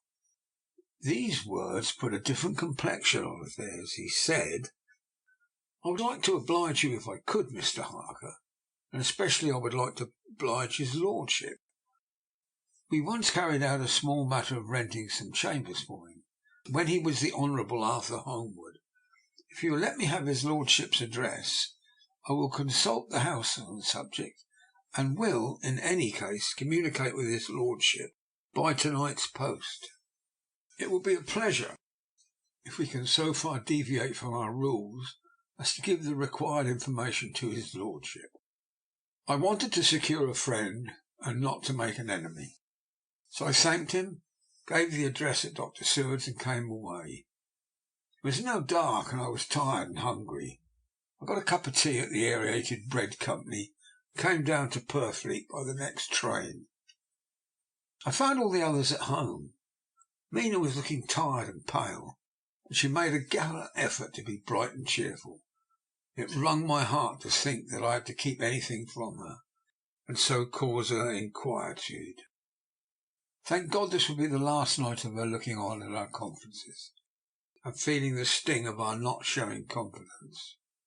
It took all my courage to hold to the wise resolution of keeping her out of our grim task. She seemed somehow more reconciled, or else the very subject seems to have become repugnant to her. For when any accidental allusion is made, she actually shudders. I am glad we made our resolution in time, as with such a feeling as this, our growing knowledge would be torture to her. I could not tell the others of the day's discovery till we were alone. So after dinner, followed by a little music to save appearances, even amongst ourselves, I took Mina to her room and left her to go to bed. The dear girl was more affectionate with me than ever, and clung to me as though she would detain me. But there was much to be talked of, and I came away. Thank God the ceasing of telling things has made no difference between us. When I came down again, I found the others all gathered round the fire in the study. In the train I had written my diary so far, and simply read it off to them as the best means of letting them get abreast of my own information. When I had finished, Van Helsing said, "This has been a great day's work, friend Jonathan. Doubtless we are on the track of the missing boxes. If we find them all in that house, then our work is near the end. But if there is some missing, we must search until we find them. Then we shall make our final coup, and hunt the wretch to his real death." We all sat silent. All at once Mr. Morris spoke. "Say, how are we going to get into that house?" "We got into the other," answered Lord Godalming quickly. "Yeah, but Art, this is different. We broke house at Carfax, but we had night and a walled park to protect us. Be a mighty different thing to commit burglary in Piccadilly, either by day or night. I confess I don't know how we're going to get in, unless that agency duck can find us a key of some sort. Maybe we shall know when you get his letter in the morning." Lord Godalming's brows contracted, and he stood up and walked about the room. By and by he stopped and said, turning from one to the other of us, "Quincy's head is level. The burglary business is getting serious. We got off once all right, but we now have a rare job on hand, unless we can find the Count's key basket. As nothing could well be done before morning, as it would be at least advised to wait until Lord Godalming should hear from Mitchell's, we decided not to take any active step before breakfast. For a good while we sat and smoked, discussing the matter in its various lights and bearings. I took the opportunity of bringing this diary right up to the moment. I am very sleepy and shall go to bed. Just a line. Mina sleeps soundly, and her breathing is regular. Her forehead is puckered into little wrinkles, as though she thinks even in her sleep. She is still too pale, but does not look so haggard as she did this morning. Tomorrow will, I hope, mend all this. She will be herself at home in Exeter. Oh, but I am sleepy. Dr. Seward's Diary, 1st of October. I am puzzled afresh about Renfield. His moods change so rapidly that I find it difficult to keep touch of them. And as they always mean something more than his own well-being, they form a more than interesting study. This morning, when I went to see him, after his repulse of Van Helsing, his manner was that of a man commanding destiny. He was, in fact, commanding destiny subjectively. He did not really care for any of the things of mere earth. He was in the clouds, and looked down on all the weaknesses and wants of us poor mortals. I thought I would improve the occasion and learn something. So I asked him, what about the flies in these times? He smiled on me in quite a superior sort of a way. Such a smile as would have come the face of Malvolio as he answered me. The fly, my dear sir, has one striking feature. Its wings are typical of the aerial powers of the psychic faculties. The ancients did well when they typified the soul as a butterfly. I thought I would push his analogy to its most logically. So I said quickly, "Oh, it's your soul you're after now, is it?" His madness fooled his reason, and a puzzled look spread over his face, as, shaking his head with a decision which I had but seldom seen in him, he said, oh no, I want no souls. Life is all I want." Here he brightened up. "I'm pretty indifferent about it at present. Life is all right. I have all I want. You must get a new patient, doctor, if you wish to study zoophagy This puzzled me a little, so I drew him on. "Then you command life. You are a god, I suppose?" He smiled with an ineffably benign superiority. "Oh no, far from it for me to arrogate myself to the attributes of the deity. I am not even concerned in his especially spiritual doings. If I may state my intellectual position, I am, so far as concerned things purely terrestrial, somewhat in the position which Enoch occupied spiritually." This was a poser to me. I could not at the moment recall Enoch's appositeness, so I had to ask a simple question, though I felt that by doing so I was lowering myself in the eyes of the lunatic. "And why with Enoch?" "Because he walked with God." I could not see the analogy, but did not like to admit it, so I harked back to what he had denied. "So you don't care about life, and you don't want souls. Why not?" I put my question quickly and somewhat sternly, on purpose to disconcert him.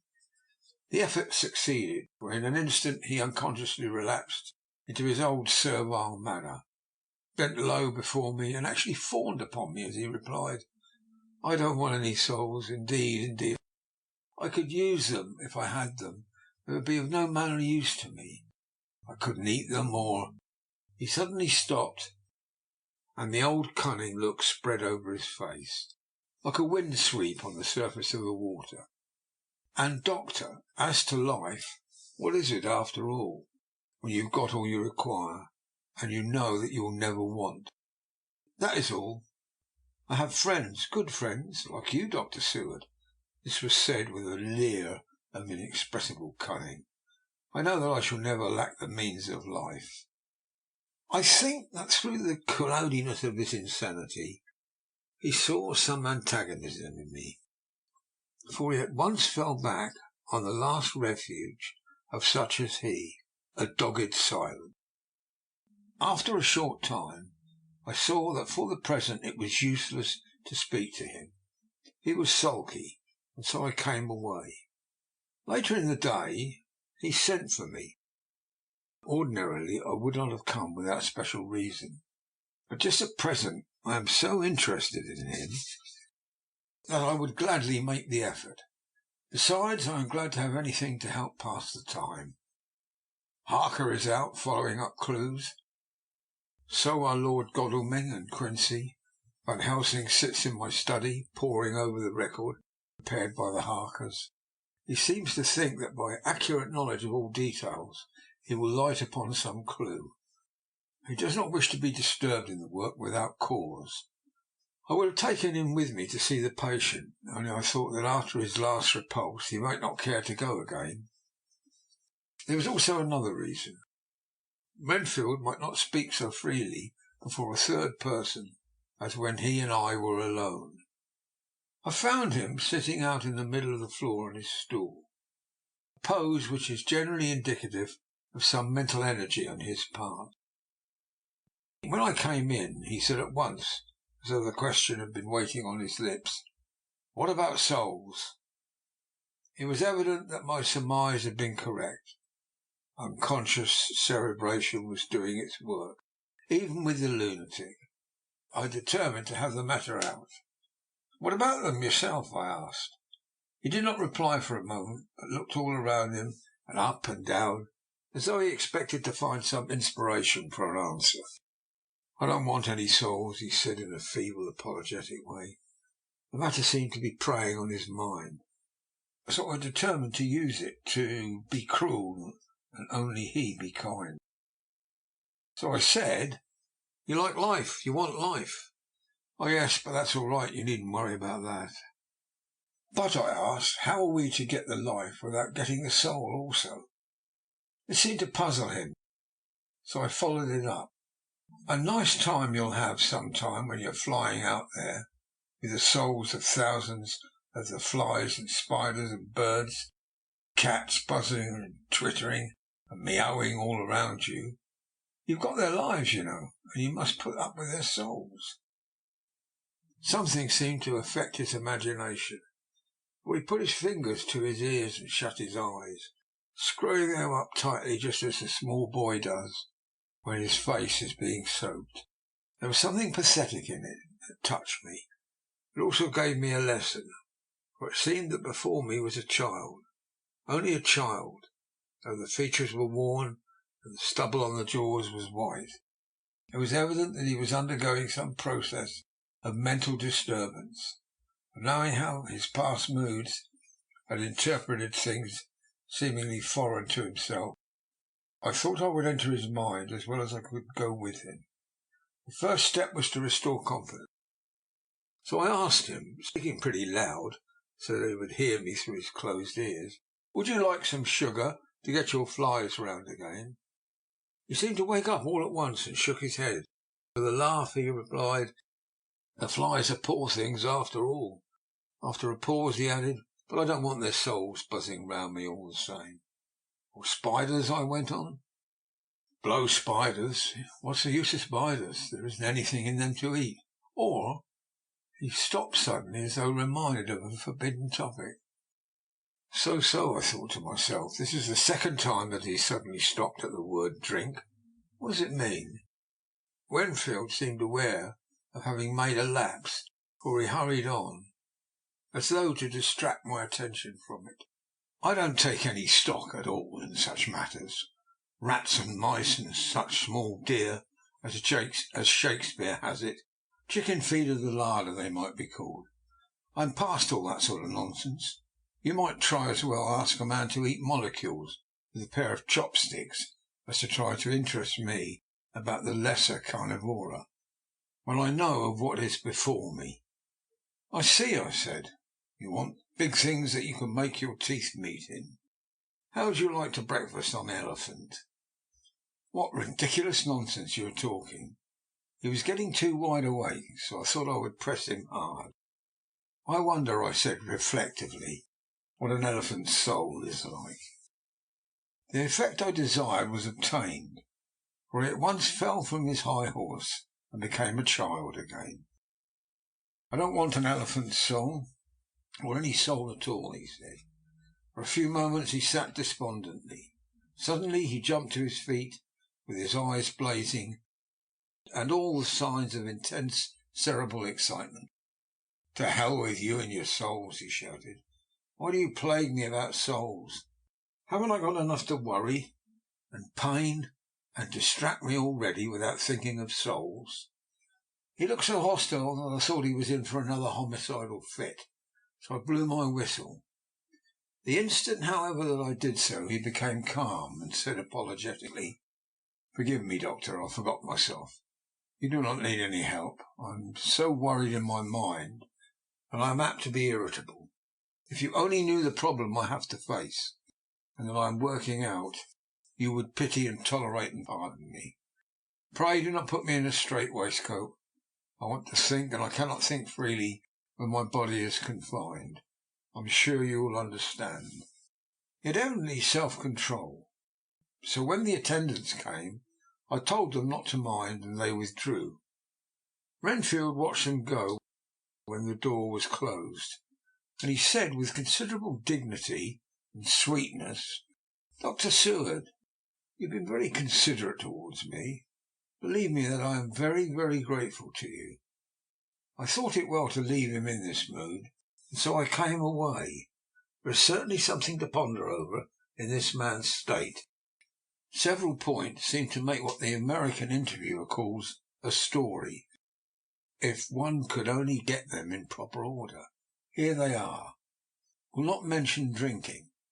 Fears the thought of being burdened with the soul of anything. Has no dread of wanting life in the future. Despite the meaner forms of life altogether, he dreads being haunted by their souls. Logically, all these things point to one way. He has assurance of some kind that he will acquire some higher life. He dreads the consequence, the burden of the soul, and it is a human life he looks to, and the assurance. Merciful God, the Count has been to him. Is there some new scheme of terror afoot? Later, I went after my round to Van Helsing, and told him my suspicion. He grew very grave, and after thinking the matter over for a while, asked me to take him to Renfield. I did so. As we came to the door, we heard the lunatic within singing gaily, as he used to in the time which now seems long ago. When we entered, we saw with amazement that he had spread out his sugar as of old. The flies, lethargic with the autumn, were beginning to buzz in the room. We tried to make him talk on the subject of our previous conversation, but he would not attend. He went on with his singing, just as though we had not been present. He had got a scrap of paper and was folding it into a notebook. We had to come away as ignorant as when we went in. His is a curious case indeed. We must watch him tonight. Letter. Mitchell and Sons and Candy to Lord Godalming, 1st of October.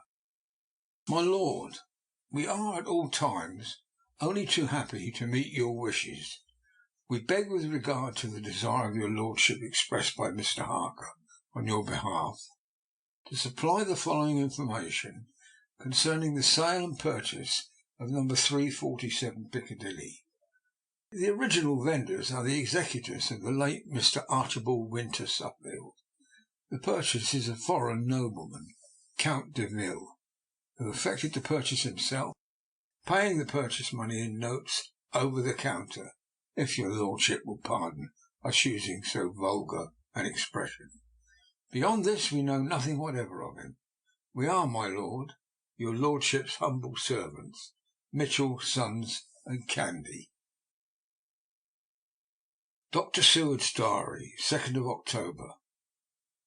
I placed a man in the corridor last night and told him to make an accurate note of any sound he might hear from Renfield's room, and gave him instructions that there should be anything strange at all, he was to call me. After dinner, when we had all gathered round the fire in the study, Mrs. Harker having gone to bed, we discussed the attempts and discoveries of the day. Harker was the only one who had any result. We are in great hopes that his clue may be an important one. Before going to bed, I went round to the patient's room and looked in through the observation trap.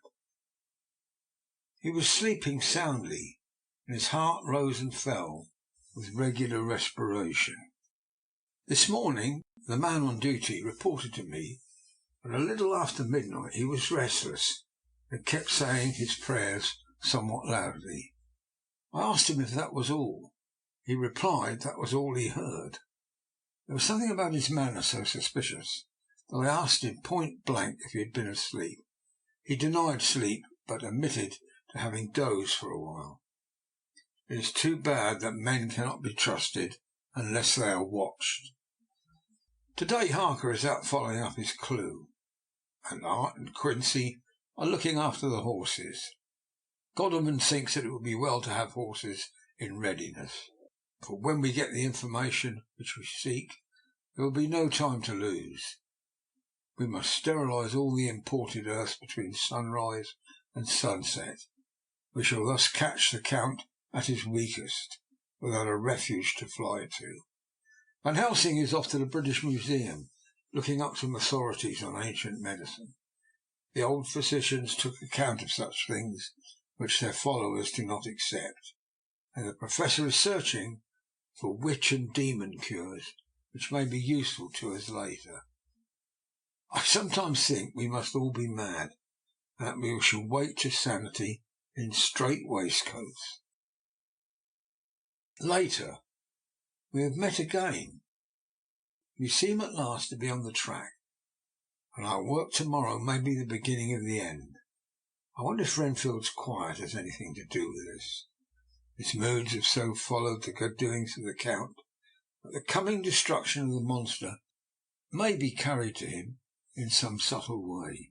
If we could only get some hint as to what has passed in his mind between the time of my argument with him today and his resumption of fly-catching, it might afford us a valuable clue. He is now seemingly quiet for a spell. Is he? That wild yell seemed to come from his room. The attendant came bursting into my room and told me that Renfield had somehow met with some accident. He had heard him yell and went to him and found him lying on his face on the floor, all covered with blood. I must go at once.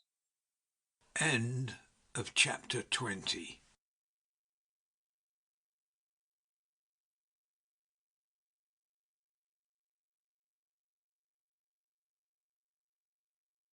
Chapter 21. Dr. Seward's Diary, 3rd of October. Let me put down with exactness all that happened as well as I can remember it since I last made an entry. Not a detail that I can recall must be forgotten. In all calmness I must proceed. When I came into Renfield's room, I found him lying on the floor on his left side in a glittering pool of blood. When I went to move him, it became at once apparent that he had received some terrible injuries. There seemed none of that unity of purpose between the parts of the body which marks even lethargic sanity. As the face was exposed, I could see that it was horribly bruised, as though it had been beaten against the floor. Indeed, it was from the face wounds that the pool of blood originated. The attendant, who was kneeling beside the body, said to me as we turned him over, "I think, sir, his back is broken. See, both his right arm and leg, and the whole side of his face, are paralysed." How such a thing could have happened puzzled the attendant beyond measure. He seemed quite bewildered. His brows were gathered in as he said, "I can't understand the two things. He could mark his face like that by beating his own head on the floor. I saw a young woman do it once at the Eversfield Asylum before anyone could lay hands on her. And I suppose he might have broke his neck by falling out of bed if he got in an awkward kink. But for the life of me I cannot imagine how the two things occurred. If his back was broke, he couldn't beat his head. If his face was like that before the fall out of bed, there would be marks of it." I said to him, "Go to Dr. Van Helsing and ask him to kindly come here at once.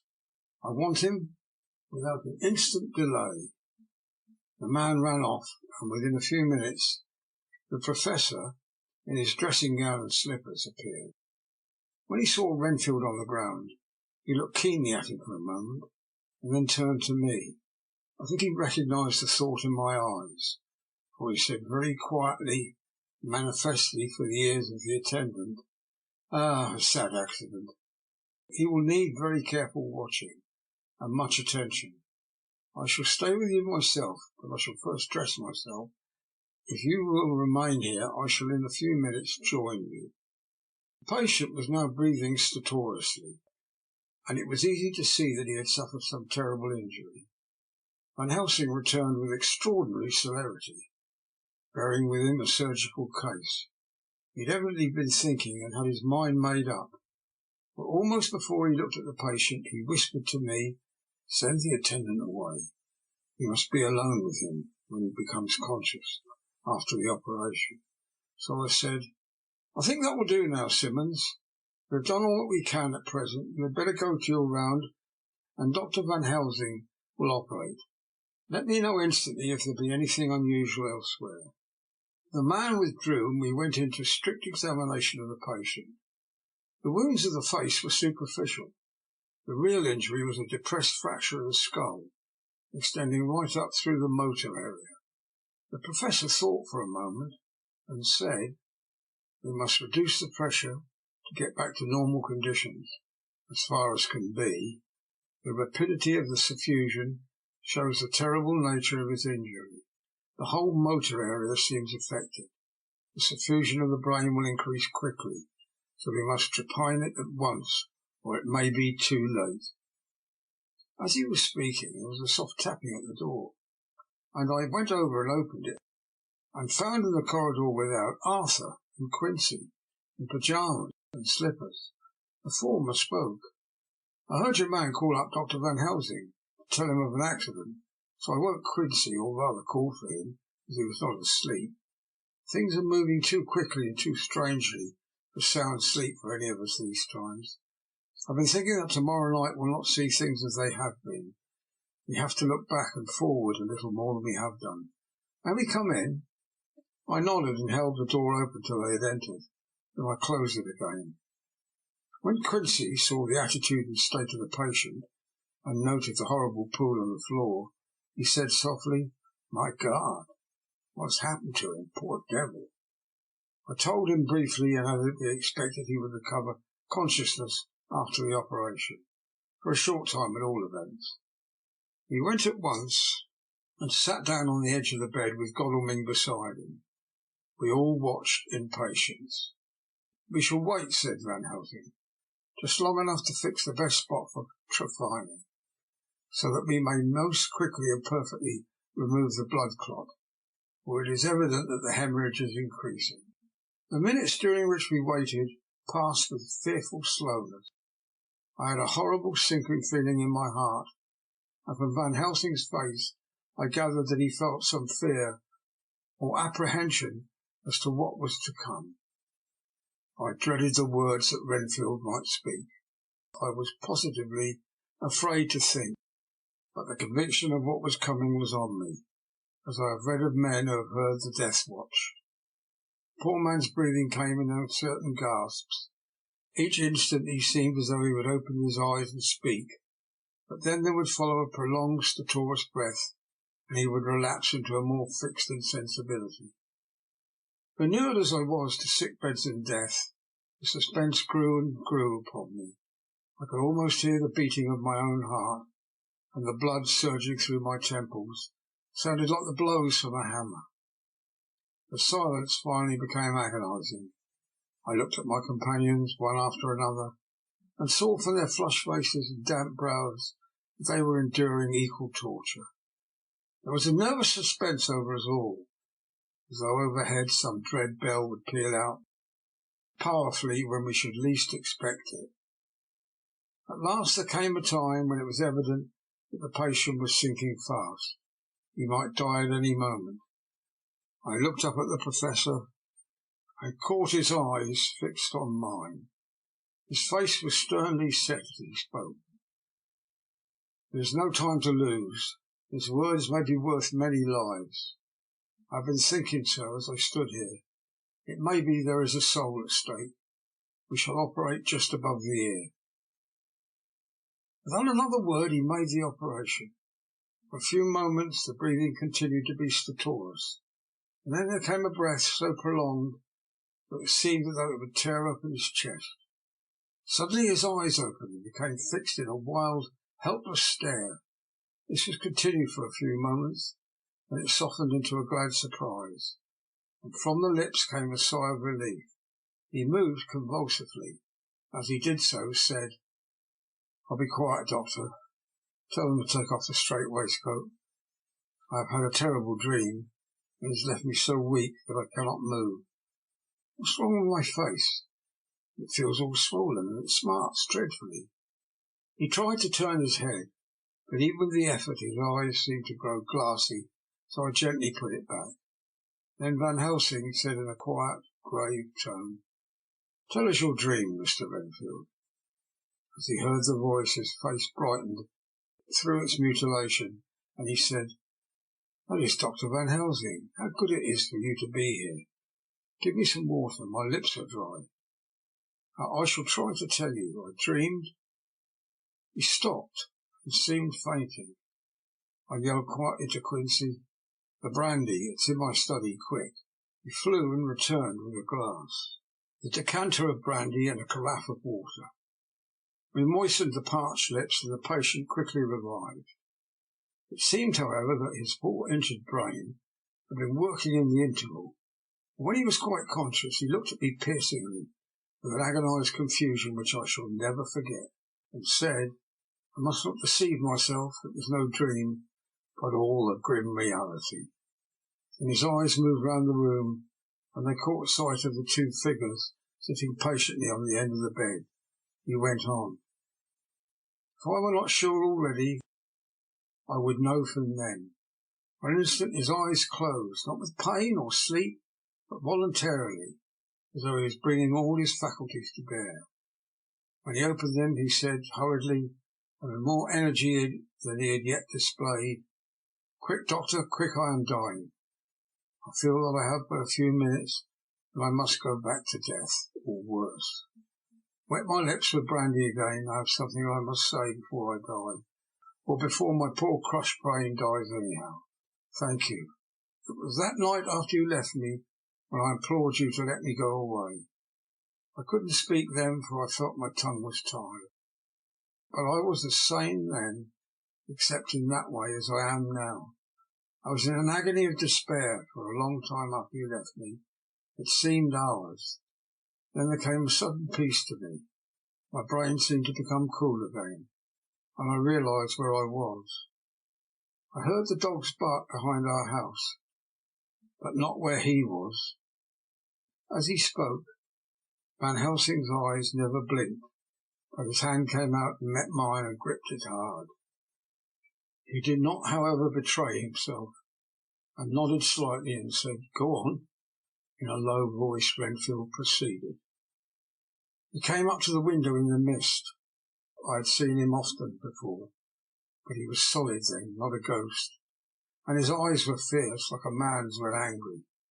He was laughing with his red mouth. The sharp white teeth glinted in the moonlight, and he turned to look back over the belt of trees where the dogs were barking. I wouldn't ask him to come in at first, though I know he wanted to, just as he had wanted all along. Then he began promising me things, not in words, but by doing them. He was interrupted by a word from the Professor. How? By making them happen, just as he used to send in the flies when the sun was shining. The great big fat ones with steel and sapphire on their wings, and big moths in the night with skull and crossbones on their backs. Van Helsing nodded to him as he whispered to me unconsciously. The Acherontia atotropus of the Sphinges, what you call the death's head moth. The patient went on without stopping. Then he began to whisper, rats, rats, rats. Hundreds, thousands, millions of them, and every one alive, and dogs to eat them. Cats too, all lives, all red blood, with years of life in it. Not merely buzzing flies. I laughed at him, for I wanted to see what he could do. Then the dogs howled away beyond the dark trees in his house. He beckoned me to the window, and I got up and looked out, and he raised his hands, and seemed to call out without using any words. A dark mass spread over the grass, coming like the shape of a flame of fire. And then he moved in the mist to the right and left, and I could see that there were thousands of rats, with their eyes blazing red, like his, only smaller. He held up his hand, and they all stopped, and I thought he seemed to be saying, all these lives I will give to you, I and many more, and greater throughout countless ages, if you will fall down and worship me. And then a red cloud like the colour of blood seemed to close over my eyes, and before I knew what I was doing, I found myself opening the sash, saying to him, come in, Lord and Master. The rats were all gone. He slid into the room through the sash, though it was only an inch wide, just as the moon herself has often come in through the tiniest crack, and stood before me in all her size and splendour. His voice was weaker, so I moistened his lips with the brandy again, and he continued. But it seemed as though his memory had gone on working in the interval, for his story was further advanced. I was about to call him back to the point, but Van Helsing whispered to me, let him go on, do not interrupt him. He cannot go back, and maybe could not proceed at all, once he had lost the thread of his thought. He proceeded. All day long I waited to hear from him, but he did not send me anything, not even a blowfly. And when the moon got up, I was pretty angry with him. When he slid in through the window, though it was shut, and did not even knock, I got mad with him. He sneered at me, and his white face looked out of the mist with his red eyes gleaming, and he went on as though he owned the whole place, and I was no one. He didn't even smell the same as he went by me. I couldn't hold him. I thought that somehow Mrs. Harker had come into the room. The two men sitting on the bed stood up and came over, standing behind him so that he could not see them, but where they could hear better. They were both silent. But the Professor started and quivered. His face, however, grew grimmer and sterner still. Renfield went on, without noticing. When Mrs. Harker came in to see me this afternoon, she wasn't the same. It was like tea after the teapot had been watered. Here we all moved, but no one said a word, and he went on. I didn't know that she was still here till she spoke, and she didn't look the same. I don't care for pale people. I like them with lots of blood in them, and hers had all seemed to have run out. I didn't think of it at the time, but when she went away I began to think, and it made me mad to know that he had been taking the life out of her. I could feel that the rest quivered as I did, but we remained otherwise still. So when he came tonight, I was ready for him. When I saw the mist stealing in, I grabbed it tight. I had heard that madmen have unnatural strength, and as I knew I was a madman, times anyhow, I resolved to use my power. I and he felt it too, for he had to come out of the mist to struggle with me. I held tight, and I thought I was going to win, for I didn't mean him to take any more of her life, till I saw his eyes. They burned into me, and my strength became like water. He slipped through it, and when I tried to cling to him, he raised me up and flung me down. There was a red cloud before me, and a noise like thunder, and the mist seemed to steal away under the door. His voice was becoming fainter, and his breath more stertorous. Van Helsing stood up instinctively. "We know the worst now," he said. "He is here, and we know his purpose. It may not be too late. Let us be armed, the same as we were the other night, but lose no time. There is not an instant to spare." There was no need to put our fear, nay, our convictions into words. We shared them in common. We all hurried and took from our rooms the same things we had when we entered the Count's house. The Professor had his ready, and as we met in the corridor, he pointed to them significantly, and he said, "They shall never leave me. They shall not till this unhappy business is over. Be wise also, my friends. This is no common enemy that we deal with. Alas, alas, that dear Madam Mina should suffer." He stopped. His voice was breaking, and I do not know if rage or terror predominated in my own heart. Outside the Harkers' door we paused. Martin Quincy held back, and the latter said, "Shall we disturb her?" "We must," said Van Helsing grimly. "If the door be locked, I shall break it in." "May it not frighten her terribly? It is unusual to break into a lady's room." Van Helsing said solemnly, "You are always right, but this is life and death. All chambers are alike to the doctor, and even were they not, they are all as one to me tonight. Friend John, when I turn the handle, if the door does not open, you put your shoulder down and shove, and you too, my friends, now." He turned the handle as he spoke, but the door did not yield. We threw ourselves against it with a crash, and it burst open. We almost fell headlong into the room. The Professor did actually fall, and I saw him as he gathered himself up from hands and knees. What I saw appalled me. I felt my hair rise like bristles on the back of my neck, and my heart seemed to stand still. The moonlight was so bright that through the thick yellow blind the room was light enough to see. On the bed beside the window lay Jonathan Harker, his face flushed and breathing heavily as though in a stupor. Kneeling on the near edge of the bed facing towards was the white-clad figure of his wife. By her side stood a tall, thin man, clad in black. His face was turned from us, but the instant we saw, we all recognized the Count in every way, even to the scar on his forehead. With his left hand he held both Mrs. Harker's hands, keeping them away with her arms at full tension. The right hand gripped her by the neck, forcing her down on his bosom. Her white nightdress was smeared with blood, and a thin stream trickled down the man's bare breast, which was shown by his torn open dress. The attitude of the two had a terrible resemblance to a child forcing a kitten's nose into a saucer of milk to compel it to drink. As we burst into the room, the Count turned his face, and the hellish look that I had heard described seemed to leap into it. His eyes flamed red with devilish passion. The great nostrils of the white aquiline nose opened wide and quivered at the edge, and the white sharp teeth behind the full lips of the blood-dripping mouth champed together like those of a wild beast. With a wrench which threw his victim back upon the bed, as though hurled from a height, he turned and sprang at us. But by this time the Professor had gained his feet, and was holding towards him the envelope which contained the sacred wafer. The Count suddenly stopped, just as poor Lucy had done outside the tomb, and cowered back. Further and further he cowered, as we lifted our crucifixes and advanced. The moonlight suddenly failed as a great black cloud sailed across the sky. When the gaslight sprang up under Quincy's match, we saw nothing but a faint vapour. This, as we looked, trailed under the door, which, with the recoil from its bursting open, had swung back to its old position.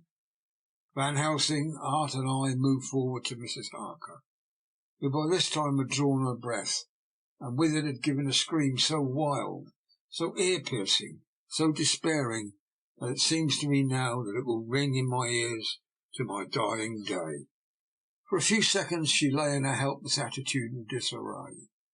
Her face was ghastly, with a pallor which was accentuated by the blood which smeared her lips, cheeks, and chin. From her throat trickled a thin stream of blood. Her eyes were mad with terror, and she put before her face her poor crushed hands, which bore on their whiteness the red mark of the Count's terrible grip, and from behind them came a low, desolate wail, which made the terrible scream seem only the quick expression of an endless grief. Van Helsing stepped forward and drew the coverlet gently over her body, while Art, looking at her face for an instant, despairingly ran out of the room. Van Helsing whispered to me, "Jonathan is in a stupor, such as we know the vampire can produce. We can do nothing with poor Madame Mina for a few moments till she recovers herself. I must wake him." He dipped the end of a towel in cold water, and with it began to flick him on the face. His wife, all the while, holding her face between her hands, and sobbing in a way that was heartbreaking to hear. I raised the blind and looked out of the window. There was much moonshine, and as I looked, I could see Quincy Morris run across the lawn and hide himself in the shadow of a great yew tree. It puzzled me to think why he was doing this, but at the instant I heard Harker's quick exclamation as he woke to partial consciousness and turned to the bed. On his face there might well be was a look of wild amazement. He seemed dazed for a few seconds, and then full consciousness seemed to burst upon him all at once, and he started up. His wife was aroused by the quick movement, and turned to him with her arms stretched out as though to embrace him. Instantly, however, she drew them in again, putting her elbows together, her hands held before her face, and shuddered till the bed beneath her shook. "In God's name, what does this mean?" Harker cried out. "Dr. Seward, Dr. Van Helsing, what is it? What's happened? What's wrong? Mina, dear, what is it? What does that blood mean? My God, has it come to this?" And raising himself to his knees, he beat his hands wildly together. "Oh, good God, help us! Help her! Oh, help her!" With a quick movement, he jumped from the bed and began to pull on his clothes, all the man in him awake at the need of our instant exertion. "What has happened? Tell me all about it," he cried without pausing. "Dr. Van Helsing, you love Mina, I know. Oh, do something to save her. It cannot have gone too far yet. Guard her while I look for him." His wife, through her terror and horror and distress, saw some sure danger to him. Instantly forgetting her own grief, she seized hold of him and cried out, "No, no, Jonathan, you must not leave me. I have suffered enough tonight, God knows, with the dread of this harming you. You must stay with me. Stay with these friends who will watch over you." Her expression became frantic as she spoke, and he, yielding to her, she pulled him down, sitting on the bed, and clung to him fiercely. The Professor held up his little golden crucifix, and said with wonderful calmness, "Do not fear, my dear. We are here, and whilst this is close to you, no foul thing can approach. You are safe for tonight, and we must be calm and take counsel together." She shuddered and was silent, holding down the head on her husband's breast. When she raised it, his white night-robe was stained with blood where her lips had touched, and where the thin open wound in her neck had sent forth drops. The instant she saw it, she drew back with a low wail and whispered amongst choking sobs, "Unclean, unclean! I must touch him or kiss him no more. Oh, that it should be that it is I who am now his worst enemy, and whom he may have most cause to fear." To this he spoke out resolutely. "Nonsense, Mina. It is a shame for me to hear such a word. I would not hear it of you, and shall not hear it from you. May God judge me by my deserts, and punish me with more bitter suffering than even this hour, if by any act or will of mine anything has ever come between us." He put out his arms and folded her to his breast, and for a while she lay there sobbing. He looked at us over her bowed head, with eyes that blinked damply above his quivering nostrils. His mouth was set as steel. After a while her sobs became less frequent and more faint. And then he said to me, speaking with a studied calmness which I felt tried his nervous power to the utmost, "And now, Dr. Seward, tell me all about it. Too well I know the broad fact. Tell me all that has been." I told him exactly what had happened, and he listened with seeming impassiveness. But his nostrils twitched and his eyes blazed, as I told how the ruthless hands of the Count had held his wife in that terrible and horrid position, with her mouth to the open wound on his breast. It interested me, even at that moment, to see that whilst the face of white-set passion worked convulsively over the bowed head, the hands tenderly and lovingly stroked the ruffled hair. Just as I had finished, Quincy and Godalming knocked at the door. They entered in obedience to our summons. Van Helsing looked at me questioningly. I understood him to mean that if we were to take advantage of their coming to divert, if possible, the thoughts of the unhappy husband and wife from each other and from themselves. So, on nodding acquiescence to him, he asked them what they had seen or done, to which Lord Godalming answered, "I could not see him anywhere in the passage, or in any of our rooms. I looked in the study, but though he had been there, he had gone. He had, however—" He stopped suddenly, looking at the poor drooping figure on the bed. Van Helsing said gravely, "Go on, friend Arthur. We want here no more concealments. Our hope now is knowing all. Tell freely." So Art went on. He had been there, and though it could only have been for a few seconds, he made a rare hay of the place. All the manuscript had been burned, and the blue flames were flickering amongst the white ashes. The cylinders of your phonograph were too thrown on the fire, and the wax had helped the flames. Here I interrupted. "Thank God there's another copy in the safe." His face lit for a moment, but fell again as he went on. "I ran downstairs, but I could see no sign of him. I looked into Renfield's room, but there was no trace there, except—" Again he paused. "Go on," said Harker hoarsely. So he bowed his head and, moistening his lips with his tongue, added, "except that the poor fellow is dead." Mrs. Harker raised her head. Looking from one to the other of us, she said solemnly, "God's will be done." I could not but feel that Art was keeping back something, but as I took it in that it was with a purpose, I said nothing. Van Helsing turned to Morris and asked, "And you, friend Quincy, have you any to tell?" "A little," he answered. "It may be much eventually, but at present I can't say. I thought it well to know, if possible, where the Count could go when he left the house. I did not see him, but I saw a bat rise from Renfield's window and flap westward. I expected to see him in some shape go back to Carfax, but he evidently sought some other lair. He will not be back to-night, for the sky is reddening in the east, and the dawn is close. We must work to-morrow." He said the latter words through his shut teeth. For a space of perhaps a couple of minutes there was silence, and I could fancy that I could hear the sound of our hearts beating. Then Van Helsing said, placing his hand very tenderly on Mrs. Harker's head, "And now, Madam Mina, poor dear Madam Mina, tell us exactly what happened. God knows that I do not want that you will be pained, but it is need that we know all. For now, more than ever, has all work to be done quick and sharp, and in deadly earnest.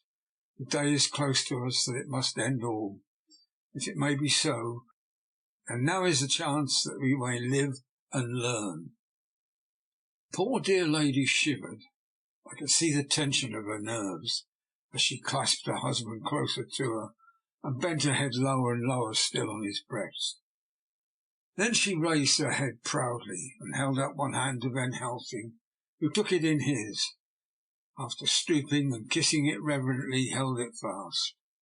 The other hand was locked in that of her husband, who held his other arm thrown around her protectingly. After a pause, in which she was evidently ordering her thoughts, she began. "I took the sleeping draught which you had so kindly given me, but for a long time it did not act. I seemed to become more wakeful, and myriads of horrible fancies began to crowd upon my mind, all of them connected with death and vampires, with blood and pain and trouble." Her husband involuntarily groaned as she turned to him and said lovingly, "Do not fret, dear. You must be brave and strong and help me through the horrible task. If only you knew what an effort it is to me to tell you of this fearful thing at all, you would understand how much I need your help."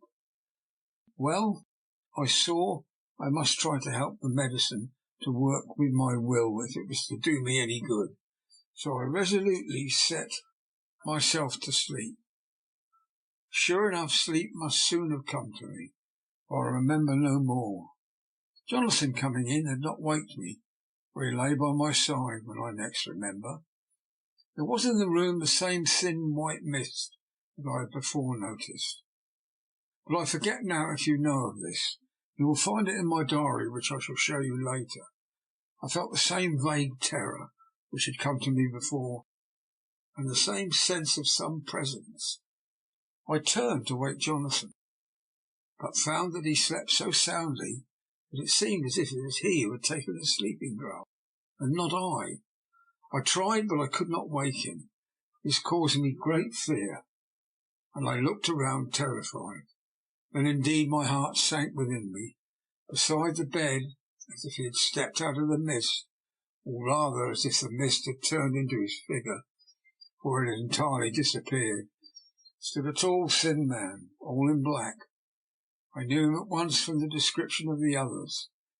The waxen face, the high aquiline nose, on which the light fell in a thin white line, parted red lips with the sharp white teeth showing between the red eyes, that I had seemed to see in the sunset in the windows of St. Mary's Church at Whitby. I knew, too, the red scar on his forehead where Jonathan had struck him. For an instant my heart stood still, and I would have screamed out, only that I was paralysed. In the pause he spoke a sort of keen, cutting whisper, pointing as he spoke to Jonathan.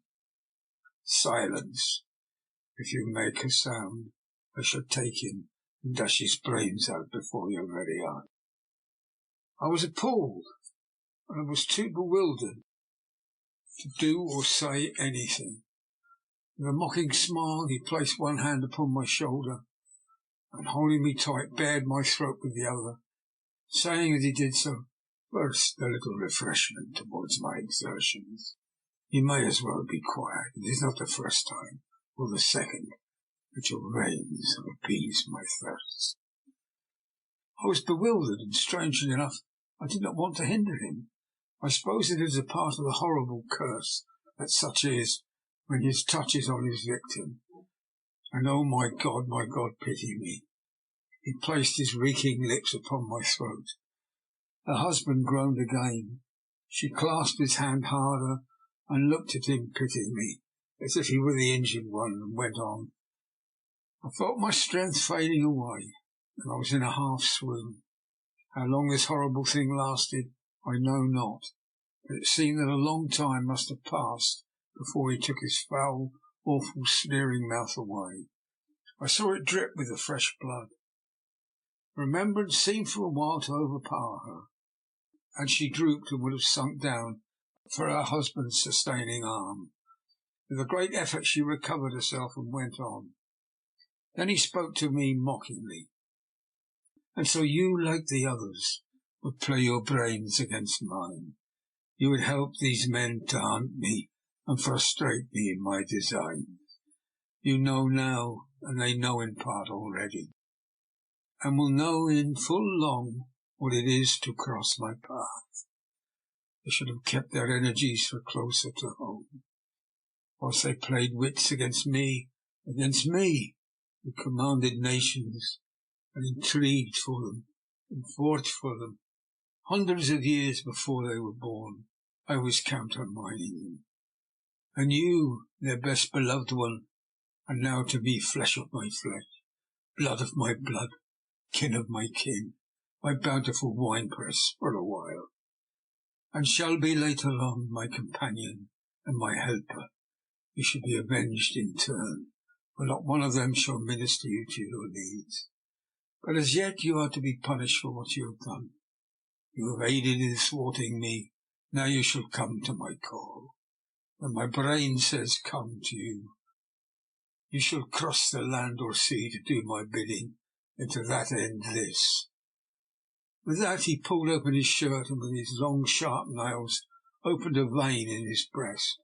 When the blood began to spurt out, he took my hands in one of his, holding them tight, and with the other seized my neck and pressed my mouth to the wound, so that I must either suffocate or swallow some of the...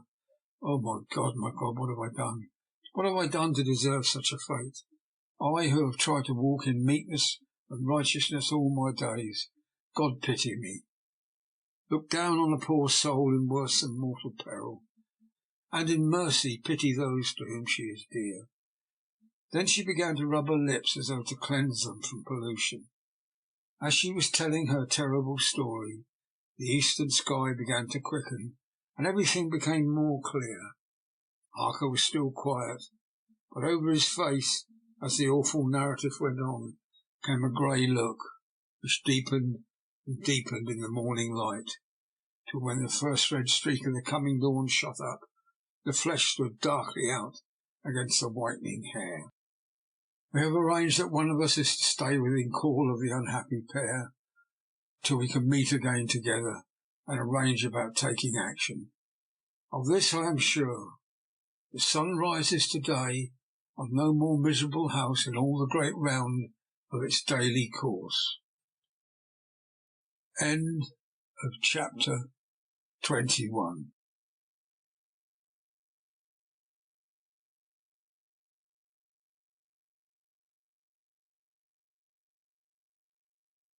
Chapter 22. Jonathan Harker's Journal. 3rd of October. As I must do something or go mad, I write this diary. It is now 6 o'clock, and we are to meet in the study in half an hour and take something to eat.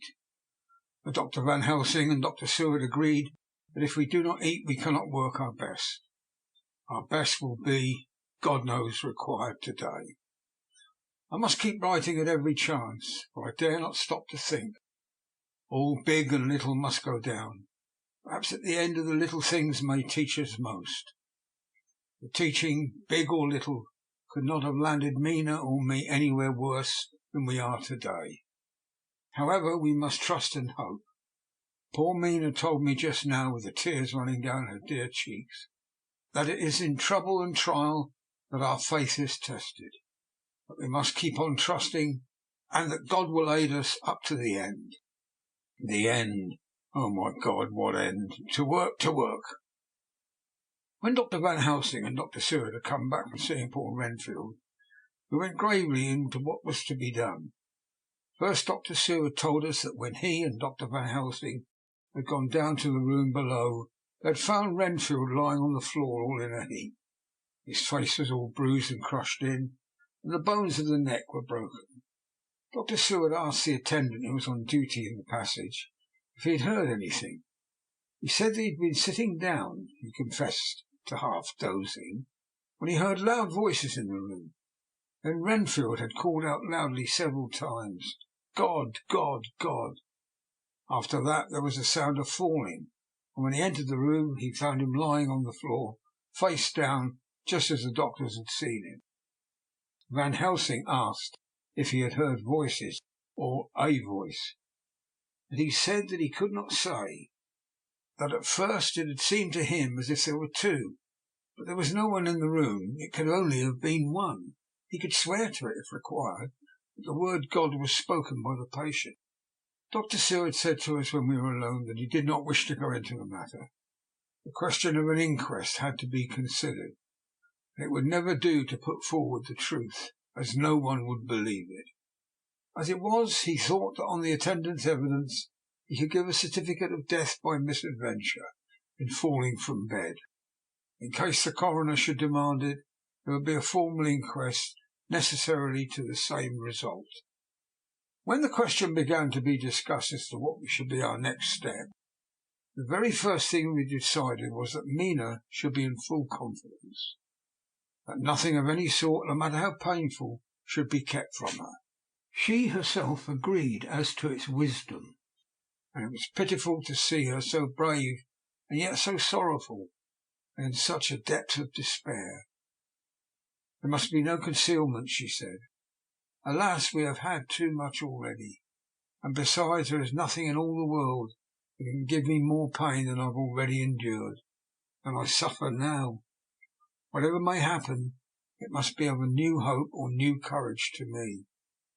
Van Helsing was looking at her fixedly as she spoke, and said suddenly but quietly, "But, dear Madam Mina, are you not afraid, not for yourself, but for the others from yourself, after what has happened?"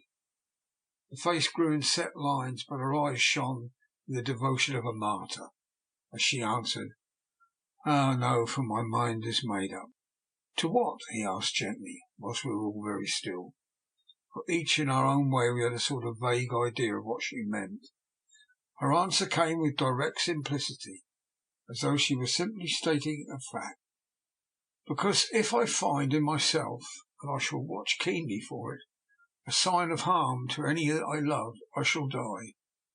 "You would not kill yourself?" he asked hoarsely. "I would, if there were no friend who loved me, who would save me such a pain and so desperate an effort." She looked at him meaningly as she spoke. He was sitting down, but now he rose and came close to her, and put his hand on her head, and said solemnly, "My child, there is such an one if it were for your good. For myself, I could hold it into my account with God to find such a euthanasia for you, even at the moment, if it were best. Nay, were it safe. But, my child—" For a moment he seemed choked, and a great sob rose in his throat as he gulped it down and went on, "There are here some who would stand between you and death. You must not die. You must not die by any hand, but least of all by your own, until the other, who has fouled your sweet life, is true dead. You must not die, for if he is still with the quick undead, your death would make you even as he is. No, you must live. You must struggle and strive to live, though death would seem a boon unspeakable. You must fight death himself, though he come to you in pain or joy, by the day or night, in safety or in peril. On your living soul I charge you that you do not die, nay, nor think of death until this great evil be past." The poor dear grew white as death, and shocked and shivered as I had never seen a quicksand shake and shiver at the incoming of the tide. We were all silent. We could do nothing. At length she grew more calm, and turning to him, said sweetly, but oh so sorrowfully, as she held out her hand, "I promise you, my dear friend, that if God will let me live, I shall strive to do so, till, if it may be in his good name, this horror may have passed away from me." She was so good and brave that we all felt that our hearts were strengthened to work and endure for her. and we began to discuss what we were to do. I told her that she was to have all the papers in the safe, and all the papers or diaries and phonographs we might hereafter use, and was to keep the record as she had done before. She was pleased with the prospect of anything to do, if pleased could be used in connection with so grim an interest. As usual, Van Helsing had thought ahead of everyone else, and was prepared for an exact ordering of our work. "It is perhaps well," he said, "that our meeting after our visit to Carfax we decided not to do anything with the earth boxes that lay there.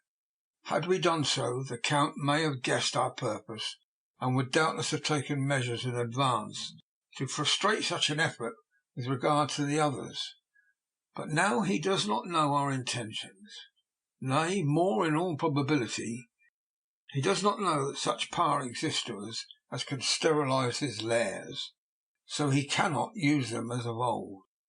We are now so much further advanced in our knowledge as to their disposition, that when we have examined the house in Piccadilly, we may track the very last of them. To-day, then, is ours, and in it rests our hope. The sun that rose on our sorrow this morning guards us in its course. Until it sets tonight, that monster must retain whatever form he now has. He is confined within the limitations of his earthly envelope. He cannot melt into thin air, nor disappear through cracks or chinks or crannies. If he go through a doorway, he must open the door like a mortal. And so we have this day to hunt out all his lairs and sterilize them. So we shall, if we have not yet catch him and destroy him, drive him to bay in some place where the catching and destroying shall be done in time. Sure." Here I started up, for I could not contain myself at the thought that the minutes and seconds too preciously laden with Mina's life and happiness were flying from us, since whilst we talked action was impossible. But Van Helsing held up his hand warningly. "Nay, friend Jonathan," he said, "in this the quickest way home is the longest way, so your proverbs say. We shall act, and act with desperate quick, when the time has come. But think, in all probable, the key of the situation is in that house in Piccadilly. The Count may have many houses which he has bought.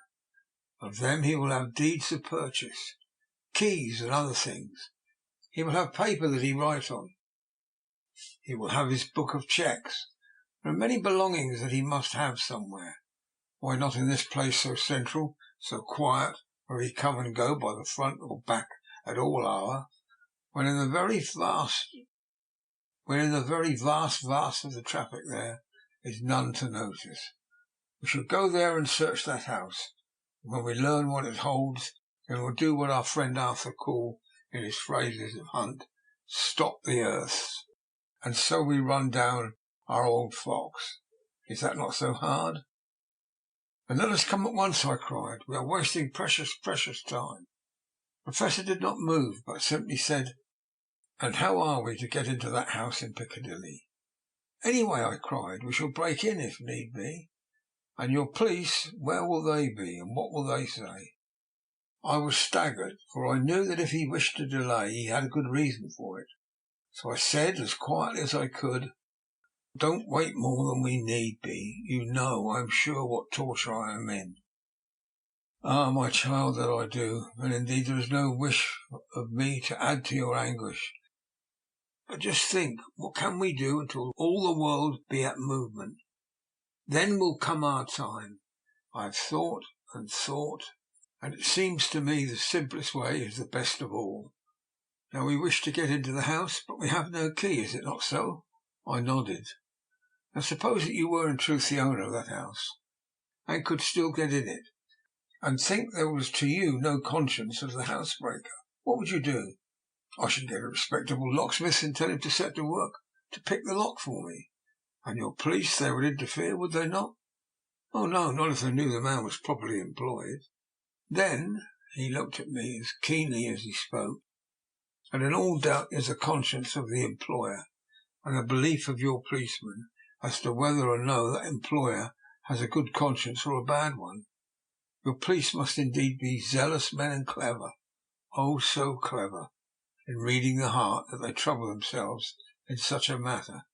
Now, my friend Jonathan, you go take the lock off 100 empty houses in this your London, or of any city in the world, and if you do it such as things are rightly done, and at the time such things are rightly done, no one will interfere. I have read of a gentleman who owned so fine a house in London, and when he went for months of summer to Switzerland and lock up his house, some burglar came and broke the window at the back and got in. Then he went and made open the shutters in the front, and walk out and in through the door, before the very eyes of the police. He then have an auction in that house, and advertise it, and put up a big notice, and when the day come, he set off by a great auctioneer all the goods of the other man who owned them. Then he go to a builder and sell him the house, making an agreement that if he pull it down and take away all within a certain time, and your police and other authority help him all they can. And when that owner came back from his holiday in Switzerland, he find only an empty hole where his house had been. This was all done en règle, and in our work we shall be en règle too. We shall not go so early that the policemen, who have then little to think of, shall deem it strange, but we shall go after 10 o'clock, when there are many about, and such things would be done were we indeed owners of the house. I could not but see how right he was, and the terrible despair of Mina's face became relaxed. I thought there was hope in such good counsel. Van Helsing went on. When once within the house we may find more clues. At any rate, some of us can remain there, whilst the rest find the other places, where there be more earth boxes, Bermondsey and Mile End. Lord Godalming stood up. I can be of some use here, he said. I shall wire to my people to have horses and carriages where they will be most convenient. Look here, old fellow, said Morris. It's a capital idea to have ready in case we don't want to go horsebacking. But don't you think that one of your snappy carriages, with its heraldic adornments, in a byway of Walworth or Mile End, would attract too much attention for our purposes? It seems to me that we ought to take cabs when we go south or east, and then leave them somewhere near the neighbourhood where we're going to. Friend Quincy is right, said the Professor. His head is what you call in plane with the horizon. It is a difficult thing that we go to do, and we do not want no peoples to watch us, if so it may. Mina took a growing interest in everything, and I was rejoiced to see that the exigency of affairs was helping her to forget for a time the terrible experiences of the night. She was very, very pale, almost ghastly, and so thin that her lips were drawn away, showing her teeth in somewhat of a prominence. I did not mention this last, lest it should give her needless pain, but it made my blood run cold in my veins to think of what had occurred with poor Lucy when the Count had sucked her blood. As yet there was no sign of the teeth growing sharper, but the time as yet was short, and there was time for fear. When we came to the discussion of the sequence of our efforts and of the disposition of our forces, there were new sources of doubt. It was finally agreed that before starting for Piccadilly we should destroy the Count's lair close at hand, lest he should find it out too soon. We should thus be still ahead of him in our work of destruction, and his presence in his purely material shape, and at his weakest, might give us some new clue. As to the disposal of forces, it was suggested by the Professor that after our visit to Carfax we should all enter the house in Piccadilly, that the two doctors and I should remain there, whilst Lord Godalming and Quincy found the lairs at Walworth and Mile End and destroyed them. It was possible, if not likely, the Professor urged, that the Count might appear in Piccadilly during the day. If so, we might be able to cope with him then and there. At any rate, we may be able to follow him in force. To this plan I strenuously objected, and as far as my going was concerned, for I said that I intended to stay and protect Mina. I thought that my mind was made up on the subject, But Mina would not listen to my objection. She said that there might be some law matter in which I could be useful, that among the Count's papers might be some clue which I could understand out of my experiences in Transylvania, and that, as it was, all the strength we could muster was required to cope with the Count's extraordinary power. I had to give in, for Mina's resolution was fixed, and she said that it was the last hope for her that we should all work together. As for me, she said, I have no fear.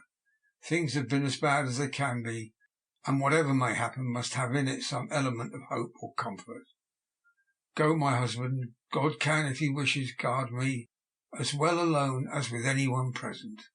So I started up, crying out, then in God's name let us come at once, for we are losing time. The Count may come to Piccadilly earlier than we think. Not so, said Van Helsing, holding up his hand. But why, I asked. You forget, he said, with actually a smile, that last night he banqueted heavily and will sleep late. Did I forget? Shall I ever? Can I ever? Can any of us ever forget that terrible scene? Mina struggled hard to keep her brave countenance. The pain overmastered her, and she put her hands before her face and shuddered while she moaned.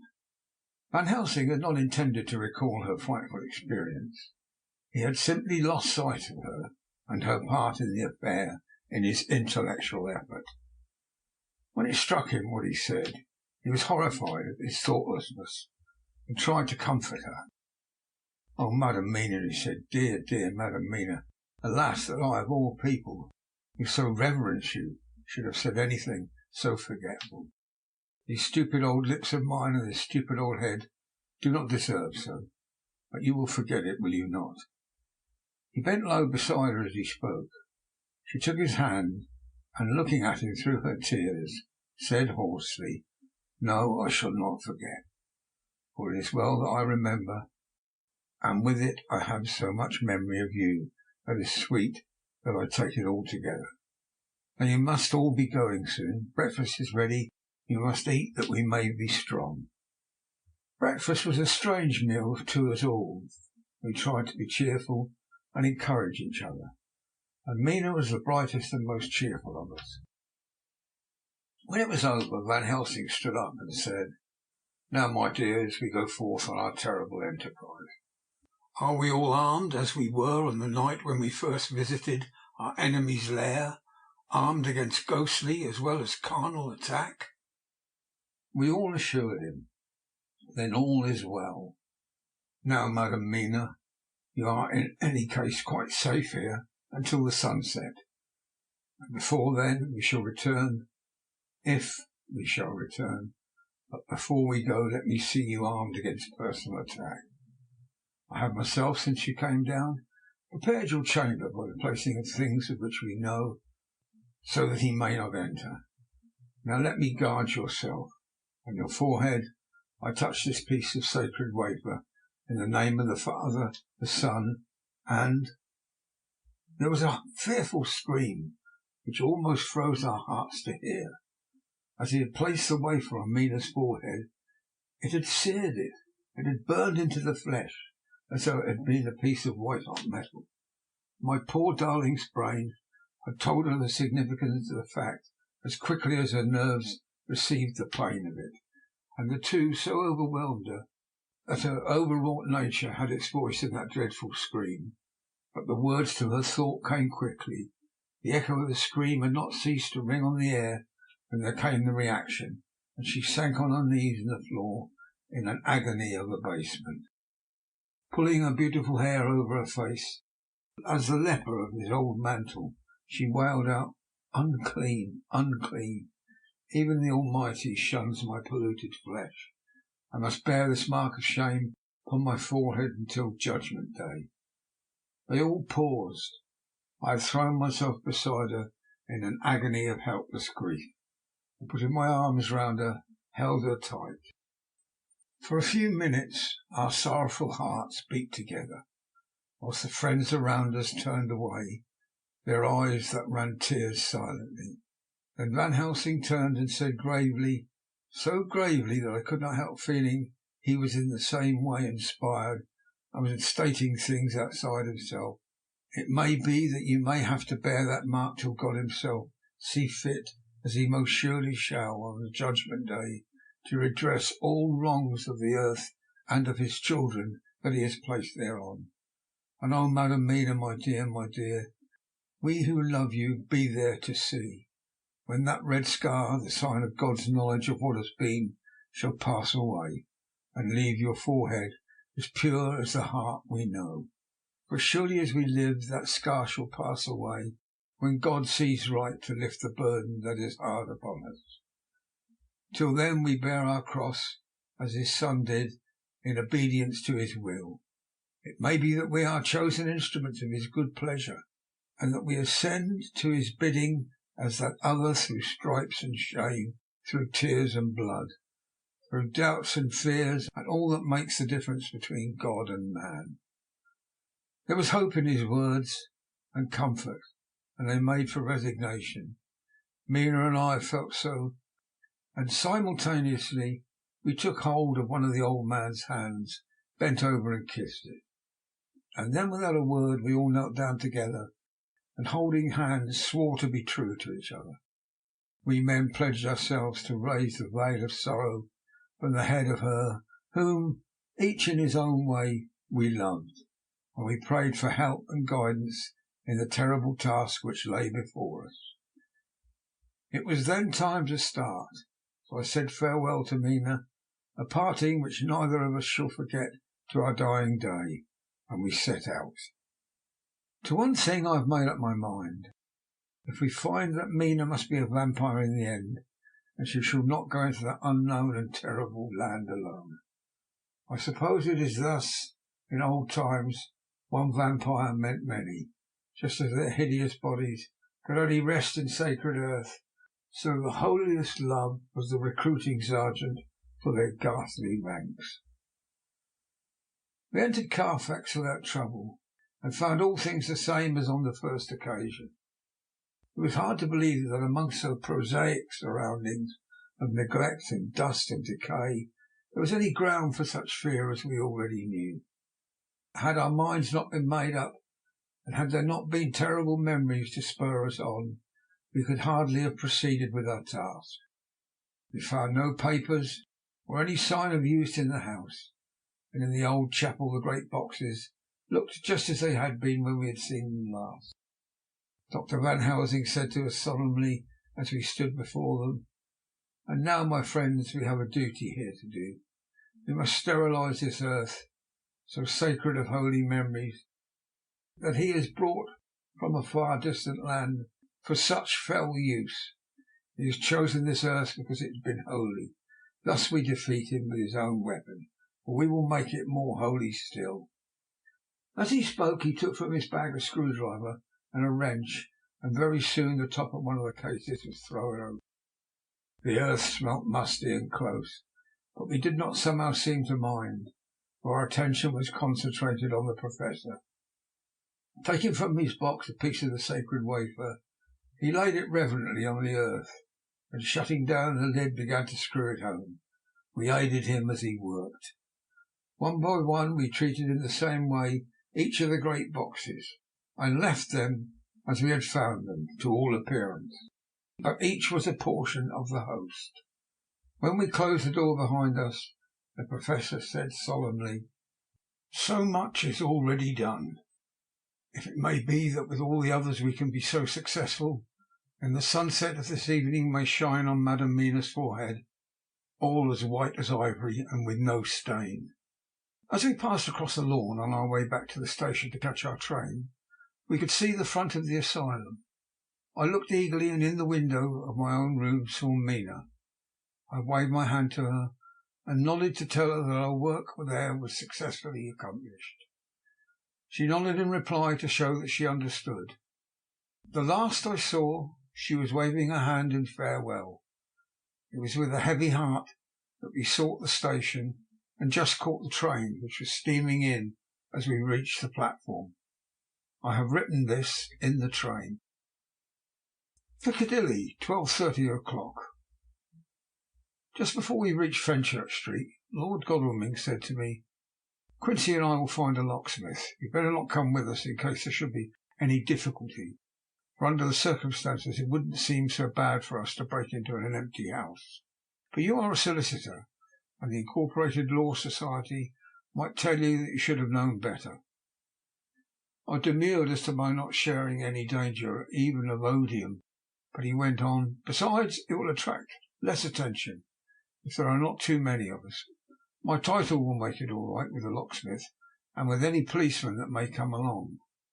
You had better go with Jack and the Professor and stay in the Green Park, somewhere in sight of the house, and when you see the door open and the smith has gone away, do all you come across. We shall be on the lookout for you and shall let you in."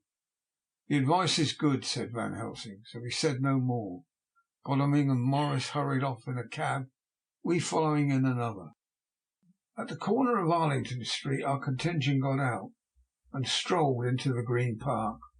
My heart beat as I saw the house on which so much of our hope was centred, looming up grim and silent in its deserted condition amongst its more lively and spruce-looking neighbours. We sat down on a bench with a good view and began to smoke cigars, so as to attract as little attention as possible.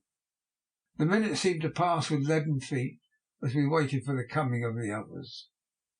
At length we saw a four-wheeler drive up.